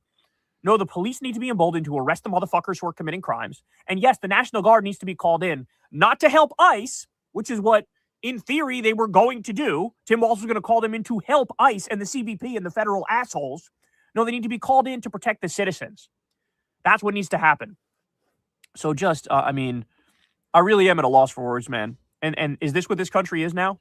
Is this what this country is now every fucking month? Not even every month, every couple weeks now. We're going to have a terrorist, fascist paramilitary gun down innocent people. And then watch, we're going to be totally fucking gaslit by the right, of course, because that's all they know how to do. They are right-wing postmodernists to their core. They're in the midst of a moral collapse. They don't care about what's good, what's just, what's right. All they care about is power. All they care about is control. All they care about is owning the libs and the leftists and destroying their lives. And that's where we're at right now, man. That's where we're at. So immediately DHS sent it to Fox News, I believe. Oh, look, this guy had a gun, and they took a picture of the gun. Ryan Grimm quote tweeted that and said, Trump has unilaterally repealed the Second Amendment, and Americans bearing arms or merely having them legally in their cars can now be executed on the street, apparently. Yeah, again, imagine if the roles were reversed. Imagine if this was a Democratic administration and you had federal thugs, basically 8 versus 1, flip out and murder somebody in broad daylight. And then the reaction was, well, he had a gun that he wasn't fucking using, a gun that he wasn't using. If you reverse the roles, oh my God, you would never hear the fucking end of it, ever. You would never hear the end of it from the right. But since it's MAGA. And that's a good point. I mean, if you ever want to swap the roles in these things, like, oh, what would they say if the other side did this? That's a helpful exercise. And you'll see a lot of double standards when you put things through that exercise. And the fascist death cult that's doing it, they're totally in favor of it. By the way, federal agents briefly detained in I believe an MS Now reporter. And he was tackled to the ground and a gun was put in his face. We're hearing stories like this all the time. And also, by the way, right now, something was just set on fire in Minneapolis. Minnesota is burning. And, it's going to be a lot of days of unrest because, what are people supposed to do when you cut off all of the regular avenues to get justice and have consequences? What do you think happens? Like, what do you think people are going to do? Tuck their tail between their legs and go away? I know Democratic politicians do that because they're little fucking bitches. I know that. But the people are not going to do that. The people are going to fucking raise hell because you are flat out taking away their freedom, taking away their liberty. They've turned us into a totalitarian police state. That's what this is like. And so I'm not surprised stuff is burning. There's probably going to be more stuff burning. There's probably going to be riots. And I don't want to fucking hear it from the right when they're like, oh, I condemn this. Well, do you condemn murdering people at point blank when it's 8 versus 1 and the person's not a threat? Do you condemn the murder of Renee Good where it was the third shot from the side that killed her and she wasn't a threat? No, what they're going to do is lie, and then hype up anything that the other side does, even if it's just fucking property damage compared to murder of innocent people. They'll act like the property damage is a bigger sin than murdering people, than ICE Gestapo thugs murdering people on a regular fucking basis. They need to get the fuck out of there. And Democratic officials need to wake up. Jacob Frost. So I'll say this, Bum, is just imagine everything he's upset about and then fill in the blank with COVID vaccine mandates and lockdowns. And then listen to how the right would talk about those things. That's what I would say. Whoever his name is, the Minneapolis mayor, this motherfucker should say. And also to note, yours truly is no vaccine fan in any way. I'm just talking about how people talk about it. Top, you have the green light to arrest ICE Gestapo thugs who are committing crimes. Tim Walz needs to send in the National Guard to protect the people, to protect the protesters. The people are not the problem here. The people are not the problem. I saw somebody tweeted, hey, here's a question. Who killed more people in Minnesota within the month? Was it undocumented immigrants or was it ICE? Or was it the feds? Like, we know who the criminals are. You're not going to fucking gaslight us out of this, bro. It's just not going to happen. And then finally, I wanted to tell you guys this. ICE is currently creating a watch list of anyone and everyone who films them. A DHS source told Ken Klippenstein. And there's actually a video of one of these ICE Gestapo thugs recording somebody. And the person goes, well, what are you doing? And the guy basically gives the game away. The guy says, well, we're going to put you in this nice little database. You're now a terrorist. So because you recorded federal thugs, you're now in a database. Because you're using your constitutional rights in what's supposed to be a free country, you're now in a federal database. So this is NSPM 7 in action, y'all. That's what this is. This is what NSPM 7 looks like in action. And the consequences are going to be absolutely dire. So people need to wake the fuck up. Don't even get me started on the Democrats who literally just funded ICE. They just did. 7 Democrats broke and voted with Republicans to fund ICE. And this is also true. So everything that the Democrats had shut down the government for, there was just a vote to pass the budget, and it passed because 7 Democrats voted with the Republicans, and that's all they needed. So they lost 7 people, and I wonder who those 7 people were. Somehow I imagine John Fetterman was one of them. Who else? I have to look at who else. After the shooting of Renee Nicole Good, and now there was another fucking federal murder, okay? So grow the fuck up, wake the fuck up, do your fucking job. The Democratic voters are not standing for this. They're not going to take it. We're not just going to be fucking murdered in the street. Trump has declared war on innocent people in this country. He's declared war on liberals and leftists and blue cities, and Democrats are still sitting around with their fucking thumbs up their ass, acting like there's no problem. The Democratic politicians. The people know what's up, but the Democratic politicians are scared of their own fucking shadow. They're in the corner in the cuck chair. So I need them to... So here's the 7. The Department of Homeland Security's $64.4 billion bill passed Thursday by a vote of 220 to 207, with 7 Democrats voting in its favor. They were Representatives Henry Killer, Texas, Tom Suozzi, New York, Vincent Gonzalez, Texas, Laura Gillen, New York, Marie Glusenkamp Perez, Washington, Jared Golden from Maine, and Don Davis, North Carolina. So they look like they must be Congress members because I don't really know them. Not senators, just through Congress. To wake the fuck up and understand what's going on here. Allow the cops to arrest the ICE Gestapo thugs who commit crimes and send in the National Guard to protect the protesters. ICE and CBP and all these federal goons need to get the fuck out of there and just prepare yourself mentally for what we're about to see. You're going to see Stephen Miller and Donald Trump and J.D. Vance and all these fucking psychopath, sociopath, dead-eyed, disgusting terrorist death cult losers. They're all going to pretend like, oh, no, again, this was self-defense. Everything we've ever done is self-defense, even though it's very clearly not at all. So, really horrible stuff, y'all. Really horrible stuff. My heart goes out to everybody in Minnesota, everybody in Minneapolis, everybody who's on, experiencing this. I think it's time for a general strike for the whole country, not just in Minnesota, not just in the 200 cities that joined them. It was very heartening to see that, but I think it's time for a general strike for the whole country to let people know that we're the fucking boss at the end of the day. The people are the boss. You can't, the fascists can't do anything and everything they want with no consequences whatsoever. We need to let them know we will grind this bitch to a halt, the entire economy, if you keep going down this path. Trump needs to be impeached or hit with the 25th Amendment. These assholes need to be arrested. We need new Nuremberg trials. That's what we need, y'all. That's what we need.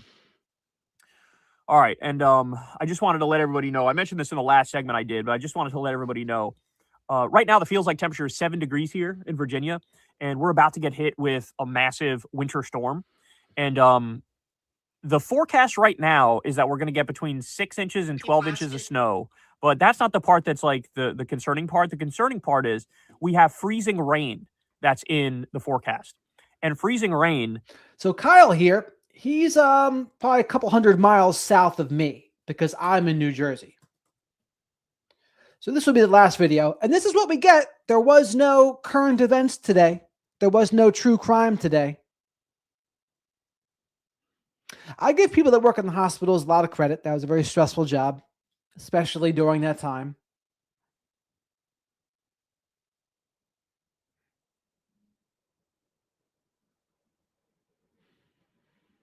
Indeed, Kat. Hopefully you did. Yes, I'm on the brink of 12 to 18 inches, Rose. It's going to be crazy. So should we play one more video or end it for today? Because Kyle's done. And like I said, I would have played another Republicans video, but there's none to play. They're in hibernation till tomorrow. Yeah, we got some good stuff. My big thing will be needing my coffee. Got to get my coffee still. Sepsis is probably even worse than COVID. Holy mackerel.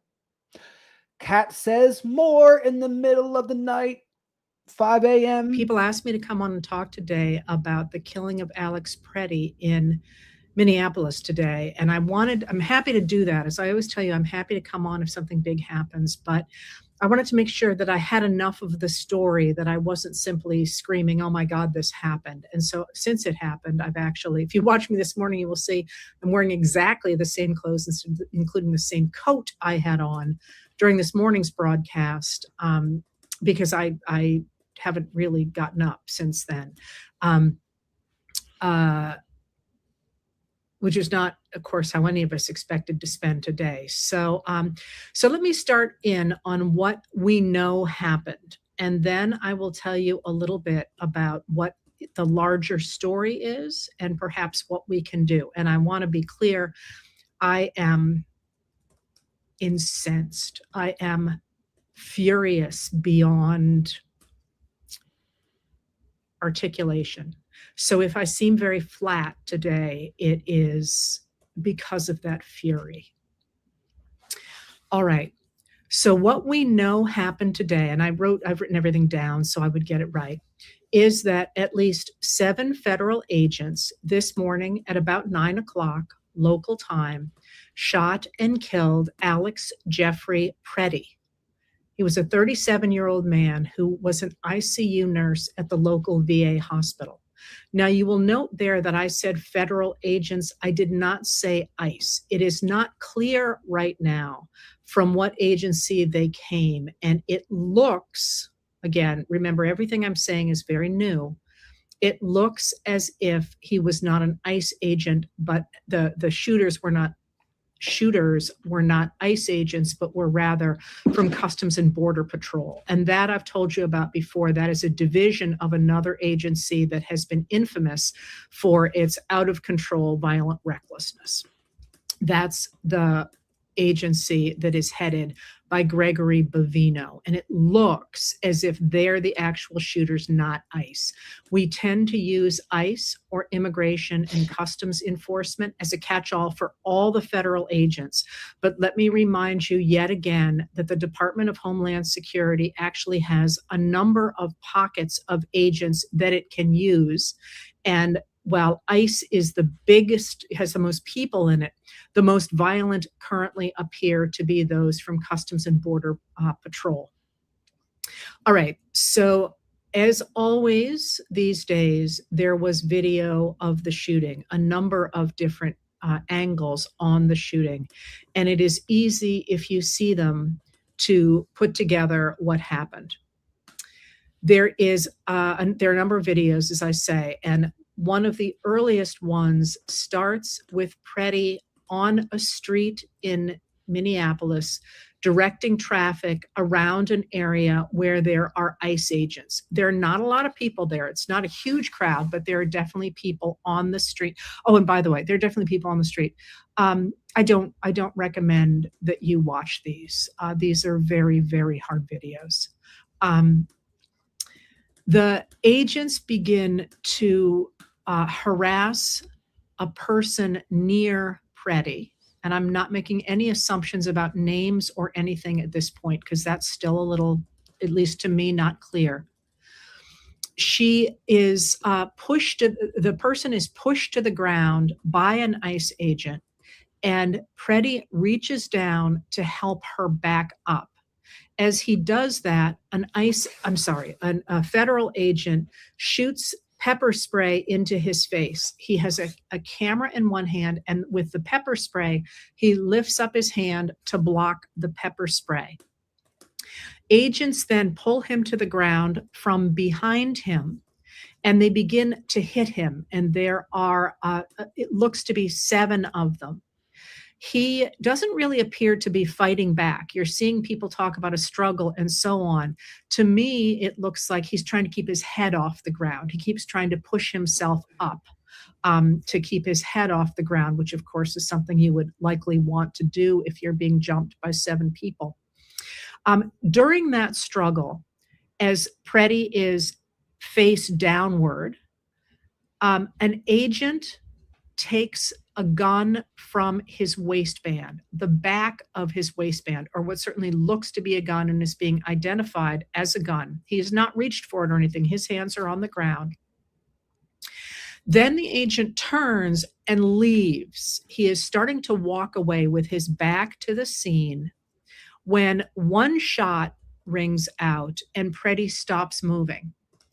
After that, 9 more shots ring out as agents, and we don't know if one agent fired all 10 shots or if there was more than one agent who fired all 10 shots. At least I don't know that yet. As they continued to fire into what appeared to be his lifeless body. People have compared it to an execution. It certainly looks like an execution. And after the shooting, the agents disperse very quickly. They walk away, and they apparently made no effort to preserve any kind of a crime scene. So that's what we know happened. But let's talk about how to make sense of what has happened since then. Immediately, minutes after this killing, officials from the administration came in front of the TV cameras and called Pretti, said he was engaged in domestic terrorism. They claimed that he was violent, that he had attacked the officers, and made a... I'm calling him a domestic terrorist is certainly a stretch. Great deal of noise about the fact that he had a gun. Well, it appears he did have a gun in his waistband and he was not reaching for it. He also was a registered gun owner with a legal permit for a concealed weapon in the state of Minnesota. So he was not reaching for his gun. You're going to see that all over social media from people trying to justify this. And the gun was not on his person when Willis, at that point, 6 officers are holding him down and he is shot 10 times. But the administration jumped right to this person is a domestic terrorist or is engaged in domestic terrorism. There's actually a little bit of a difference in the wording there. And you're seeing in a lot of media that the administration is calling people domestic terrorists with a T.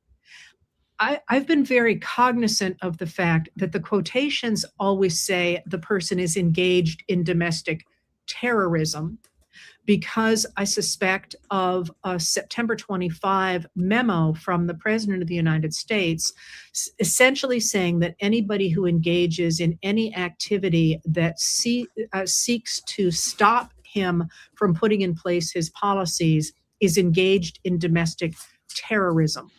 And because there is very specific legal language that defines a domestic terrorist, they're actually going with that vague terrorism. I mean, that's a rabbit hole that maybe you don't care about. But I think it's important because I think what you can see, at least what it looks like to me from being in it, which always makes for a bad vantage point, that they are deliberately expanding definitions of things like terrorism in order to criminalize opposition and to justify the killing of somebody like Alex Pretti or Renee Good. You got to watch out for the expanding definitions. And we can go over Timothy McVeigh's if there's time. Or some of the other people who have been shot, but so far have survived. They jump right to the idea that Pretti was engaged in domestic terrorism. But it was very interesting because immediately federal officials refused to let local police officers or a statewide Minnesota agency called the Minnesota Bureau of Criminal Apprehension, which specializes in police shootings. They refused to let them have access to the crime scene. When that happened, the Minnesota Bureau of Criminal Apprehension went to a judge and got a warrant to get them access to the crime scene. Nonetheless, the federal officials... Well, we can see it now real quick.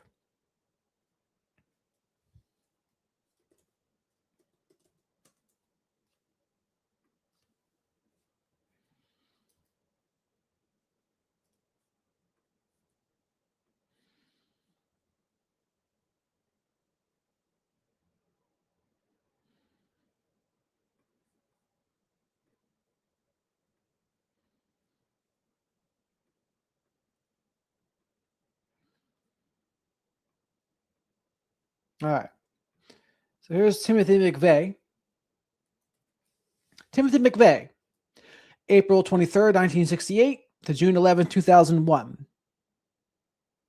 So 33 years old.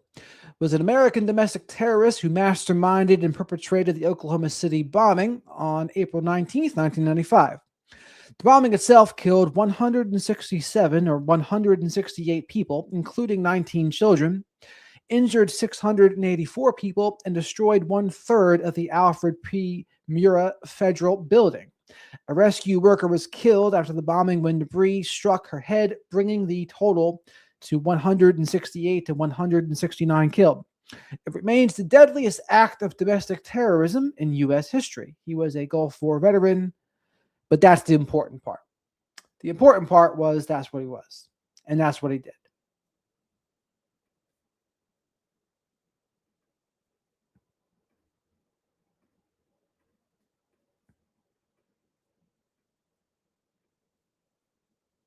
Refused to give them access to the site. They have also refused to give out any of the names of any of the ICE. I'm sorry, I keep saying ICE, but that's because it's a catch-all now. The federal agents who were engaged in the shooting. So they have done everything they can to keep people away from an investigation. And there have been other rumors about what they have done that you may have read. So far, I have not seen them corroborated, so I'm not going to repeat those right now. If you have heard other things that the feds did, they may be true, they may not be true.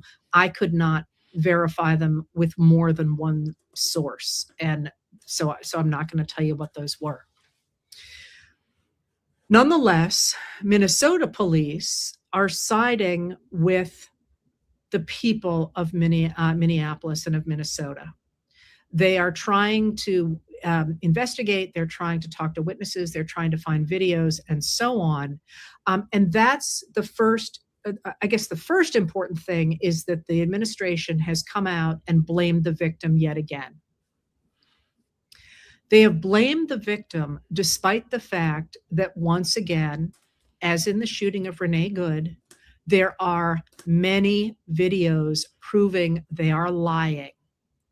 This is not negotiable. There are videos from all different angles proving they are lying, just as there were those videos in the killing of Renee Good. But the administration is doubling down on that. They are, and just as recently as a few minutes before I came over here, Secretary of the Department of Homeland Security, Kristi Noem, once again accused Pretti of going there to cause mass destruction, to hurt people, and to kill law enforcement officers. And that is a complete fantasy. That's a pretty fabricated way, isn't it, to say that that's what he was there for? A pretty big leap. Is not. You can say maybe interfering, but not that. What happened at all.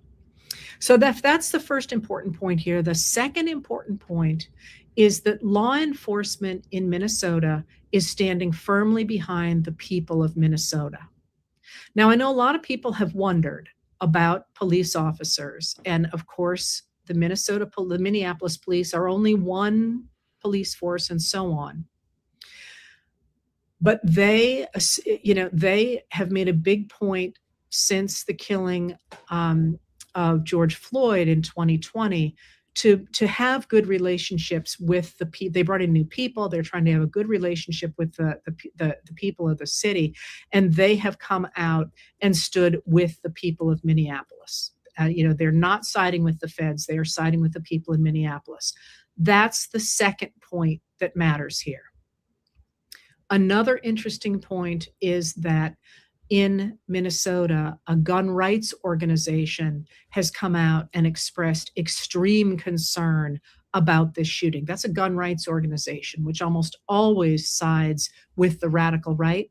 They are not doing so. They're not saying this is, we're dead against you, but even them expressing great concern is a knowledge point that is worth having.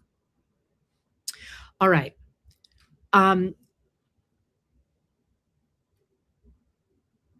In addition to the fact that the feds have tried to keep Minneapolis law enforcement and Minnesota law enforcement from investigating what happened, the Department of Homeland Security has also taken over the investigation, despite the fact that immediately after the shooting, it came out with a statement that said that Pretti had approached U.S. Border Patrol officers, that's where I'm getting the Border Patrol thing, with a 9mm semi-automatic handgun, that he had violently resisted as officers attempted to disarm him, that the officer fired defensive shots, and said this looks like a situation where an individual wanted to do maximum damage and massacre law enforcement. Pure, straight-up lies. And what they did is that after having said that, they took away the FBI's ability to investigate that shooting, and they say they're the ones who are going to investigate it. You know what that means, right? So here's another point to be made here after this second killing by guns that we know of. I do want to emphasize that the Department of Homeland Security is killing people in the detention camps. And I'm not going to go down that now, but that is important to remember as well. But in addition to or part of that whole takeover of this investigation is that the administration is now openly killing U.S. citizens, and it is lying to us when we know that's what they're doing, because thank God for all those people with their cameras on their phones that are recording, because we have evidence that they are doing it. Nonetheless, they are continuing to do it.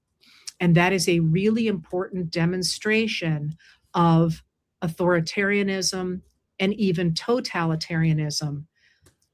We know we're lying. You know we're lying. We know you know we're lying, but you have to believe us anyway. They are doubling down on that.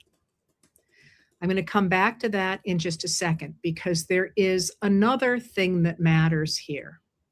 And that's that this is all they have got now. There's nothing they can do to say, oh, well, here's a little bit of murky ground, or, oh, there was a law for this. Or, normally when there is something that is fuzzy, that the American people don't like, there's an escape hatch. You can muddy the waters somehow. There wasn't somebody watching, or there was a law that said we could do that, written in, I don't know, 1802 or whatever. This is stark. This is all they've got, is to try and force us to believe a lie when our own eyes tell us differently.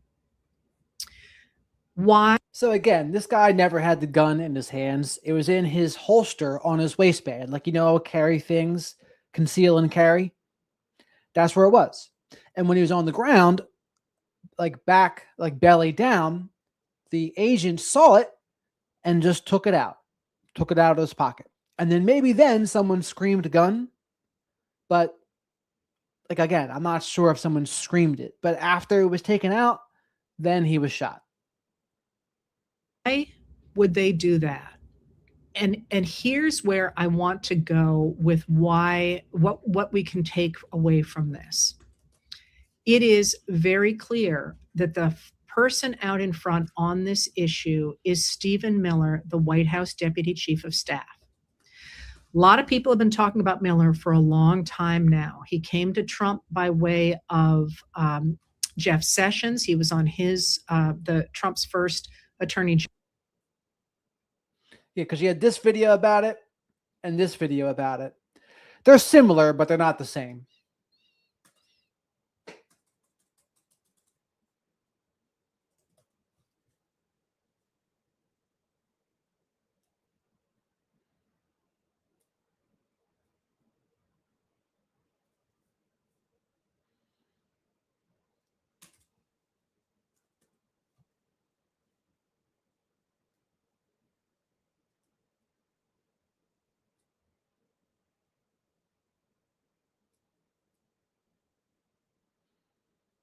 Yeah, I mean, it's a slow news day. It's a slow news day out there.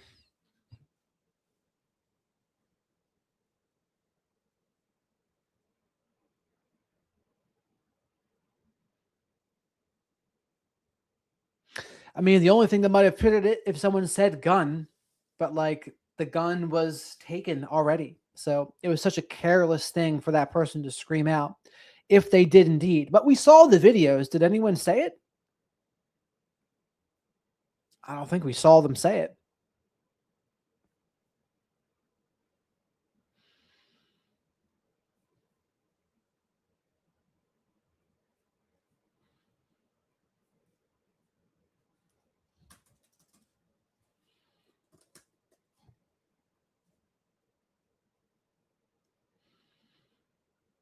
Yeah, see, no one's talked about it. They're all going to wait for it tomorrow. Bruce doesn't make too many videos. The United States was truly united back in 2001 after 9/11. Now we're going to need an alien attack for that to happen. Maybe AI. Maybe AI will be enough to push humans together. But not yet. Not yet. Yeah, I don't think I've heard them say gun, Jolly. That guy Kyle might have been wrong about that. I think a lot of people will cover it tomorrow. But I feel like I'll be done covering it after now. Like, we'll see.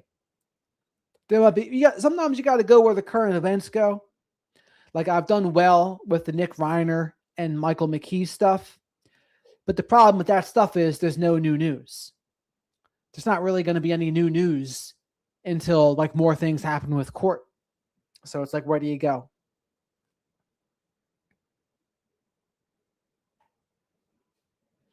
Yep, I didn't hear it, X. I didn't hear it. I heard people screaming like, fuck, what the fuck's wrong with you? But I didn't hear a gun. Just another one that seems unnecessary. Well, you know what Albert Einstein said there, B? She said, I don't know what weapons World War III will be fought with, but World War IV will be fought with sticks and stones. February 23rd, there's something going on with Nick Reiner. I think that's either his arraignment or something like that. I mean, they'll probably try to push and say he's not even competent to stand trial. It's probably what they'll do. Have you been following the Banfield case, the husband and nanny killing his wife and shacking up? No, I have not seen much of that. I've been seeing a little bit about the TikTok killer, the TikTok scam, the Michigan scandal with the football coach. Those stories are all kind of second fiddle compared to Michael McKee and Nick Reiner, though. Runaway movie, Tom Selleck is great. AI takeout movie. Tom Selleck, Mr. Baseball himself. Seems like the agents are acting independently, like a militia. Doesn't seem like they have a chain of command, no one leading. I think there's been some people that have been rushed into their positions, especially with ICE. And I think they've also been told, like, hey, the federal government has your back. I think they've been told that too. As horrifying as all of this domestic terror murdering is, I'm more worried about what's happening on the global stage right now. Will we have any allies left by 2029? Well, part of this can kind of serve as a distraction. I mean, Trump just backed down from trying to take Greenland. I mean, what's the word on Maduro? Not much. I mean, his government is still in charge in Venezuela. So I don't know if we're just hoping that the rest of the government that remained is going to be more friendly with us or what. But like, I don't know what the point was. Greenland, I'm not sure. People are thinking we're going to be attacking Iran on any given day. I have a friend from Iran. She's been telling me all about it. They want us to do that. Israel wants us to do that. And like the propaganda is the government that's in charge is terrible and they're mowing down protesters. But in reality, there's Mossad amongst those protesters. They're trying to make it seem like the current government is awful. So there's a lot of stuff going on. What else? Inflation. Inflation's going on. Good old Jeffrey. Jeffrey, who used to be friends with the prime ministers of Israel. It's 2026. Got 2 more years. And then I don't know what's going to happen. J.D. Vance will run. Who else will run? Gavin Newsom? John Stewart? AOC? Who's going to challenge J.D. Vance on the Republican side?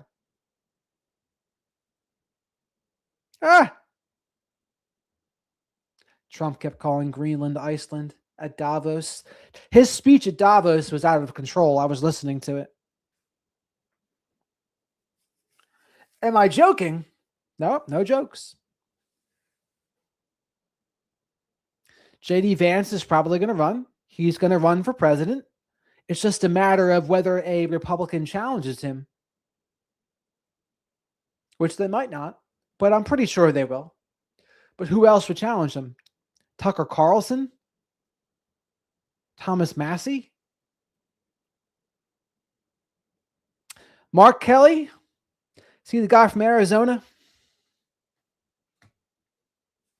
I don't see him winning, though. At this very moment, I don't know what's going to happen with the Republicans. I mean, if a Groyper might run soon, honestly. I mean, do you think Nick Fuentes is going to run once he turns 35? Probably. He's got some time, though. Because Nick Fuentes, I think, is 27 or 28. So that's still at least 7 years away. But you better believe he might. You better believe he might run.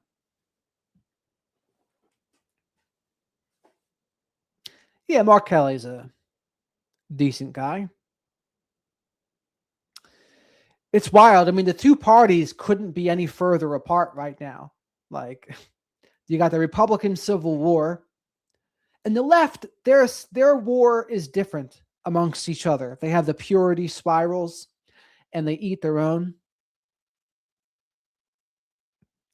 I think Jon Stewart might run, actually.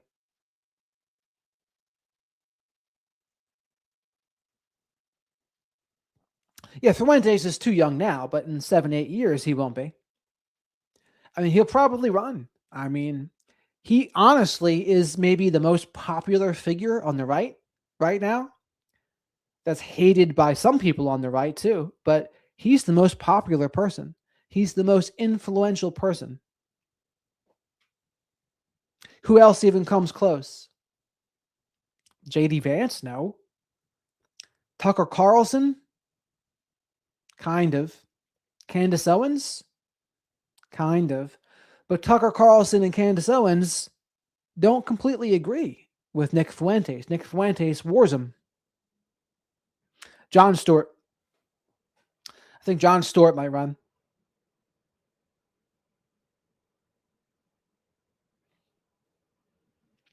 I think in a way, Charlie Kirk has become more famous even in death. Like he was still about, but like, I don't know, he seems even more popular now that he's gone. H.G. Tudor just declared Candace Owens a narcissist. People yelling at me on Facebook because I called out Victoria Beckham. Like, Jared, what are your credentials to be calling her out? What are your credentials to be calling Nicola out? It's like, dude, I'm not saying anyone's a full-blown, I'm not saying what H.G. Tudor says. I'll say something sounds narcissistic, though, when I think it does. Narcissistic is not a diagnosis.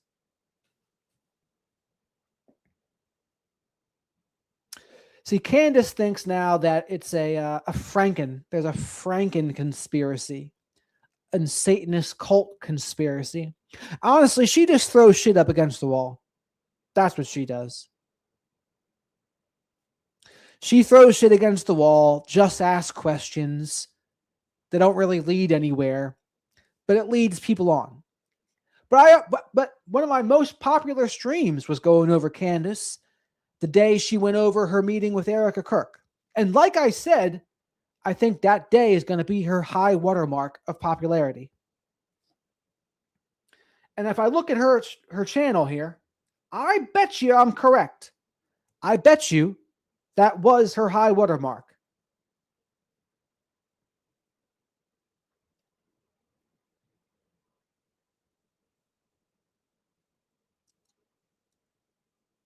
How long ago was it? That's the question.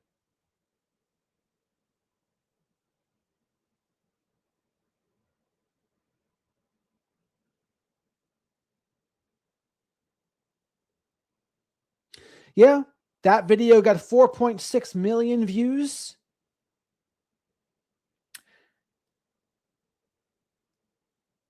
It's been one good video after that, 3.3 million, calling out Ben Shapiro.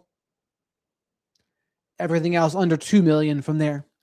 So she's still popular, but like, it's not like she's still killing it like she was. Yes, Rose, I went over that. I went over how she did. I think she let her audience down, but some people will never see it. And she might have been in love with CK. I mean, her whole story with her billionaire husband there, that's a weird story. Like they got married after knowing each other for 3 weeks. Like, what the fuck? Like, you would normally think that's a love bombing type thing, right? Or it's almost more of an arranged marriage. But that's insane. But she did. And her husband, the way he talks about her, it's very interesting. He's like, I don't know what version of Candace I'm going to get on any given day. I stand in the background and I let her shine. And that's what she does.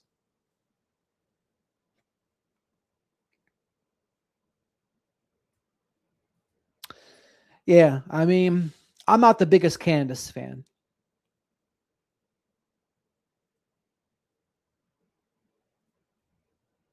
Yeah, her husband's by you, Kat.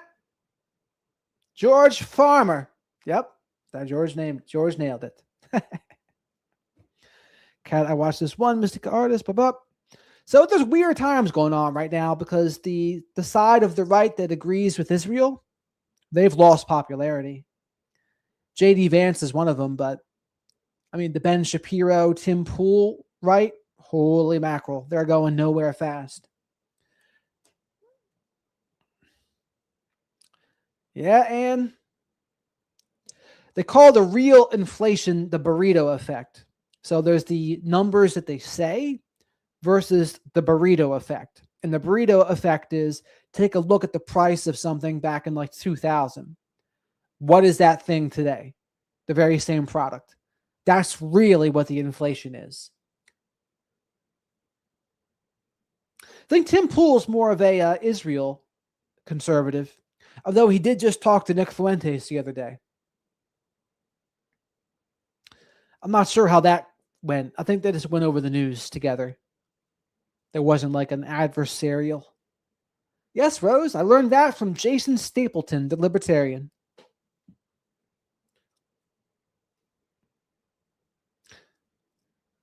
Three weeks is fast. I mean, if someone wants to ruin their life, that sounds like a good idea. Like, oh yes, let me get married to someone in 3 weeks.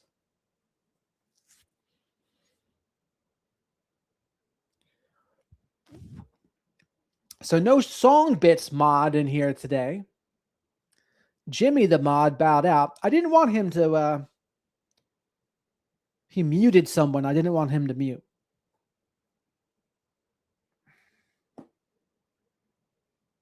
All natural cat, they call her. Everybody wants to be a cat. Of course, Charlie. Cats like the aristocrats. Yeah, I miss song bits too. Good. We're good for a good chuckle hut around here, Rose City. What's life without some good chuckles, you know?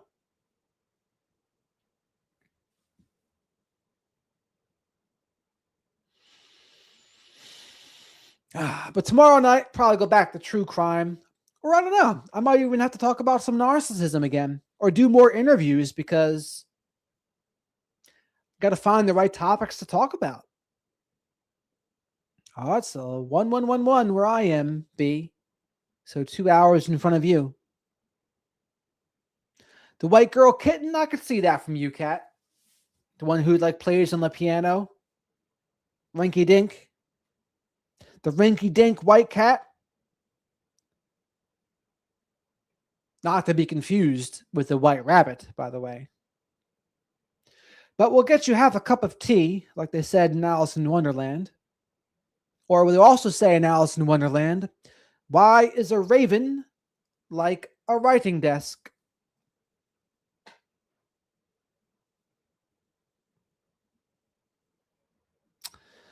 Unfortunately, you realize when there comes to democracy, there is two competing thoughts. Thomas Jefferson was we the people. John Adams was actually, there's a lot of dumb people out there, and we don't want to give them a vote. And everyone used to say, well, of course Thomas Jefferson's correct. We the people. And then as time goes on, you're like, well, maybe John Adams might have had a point there.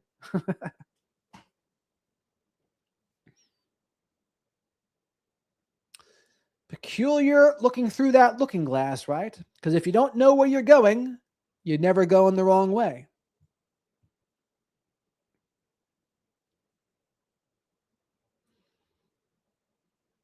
But there's a classic scene. There's actually a behind the scenes of the animated version of that Tea Party. Very interesting watching the actors like do all the things in real time. It's on YouTube. It's pretty cool. Of course, I like The Cure, Cat. Of course. With a lullaby and Just Like Heaven and Friday I'm in Love and what else? Many. Love Song.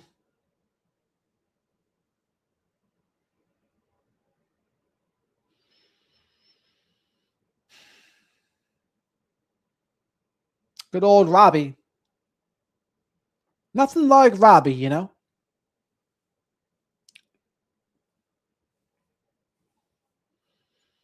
Nothing like him. A lot of people like Fascination Street. He's a good artist. I mean, he's in the late 80s, mid to late 80s, into the 90s. Even hearing their first guitar riffs for songs like Just Like Heaven, you can go time ported back years and years to the radio back then. You're not going to hear riffs like that, right? You're not going to hear riffs like that that are going to send you back anymore. At least not that powerful, it seems. What are the kids of today? What are they going to get nostalgia over? Freaking TikTok clips? YouTube shorts? Like what? He's got a good dry sense of humor, Cut. The dude from Shameless is in that movie. The hell's his name? I don't know. I mean, he's probably a good actor, but I'm having a hard time seeing him in the role. It's too known. Like, I know, like, yeah, you're not Bruce Springsteen. But he's a good actor. I mean, Lip was good and Shameless. All right, don't. You have a great rest of your evening here. I'm about to get going in a minute here, too. The snow is falling where I am. We got to hunker down.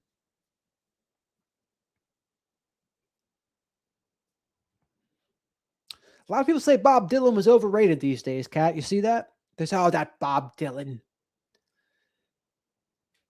I mean, the only song I really know him for is Like a Rolling Stone. And All Along the Watchtower, Hendrix covered, but Hendrix made it like his own. Hendrix made it more popular. By the sea. In an octopus's garden in the shade. I liked one of my favorite classic rock movies is, the hell is it called? The one with Jack Nicholson. Easy Rider. That's one of my favorites. Absolutely, Sam. You know it.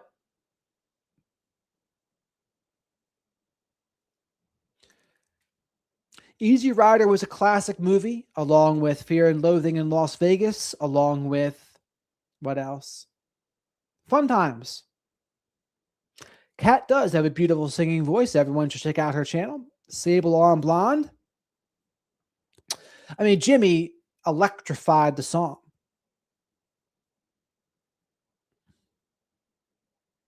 I love The Doors. Roadhouse Blues, I really liked. Riders on the Storm. LA Woman.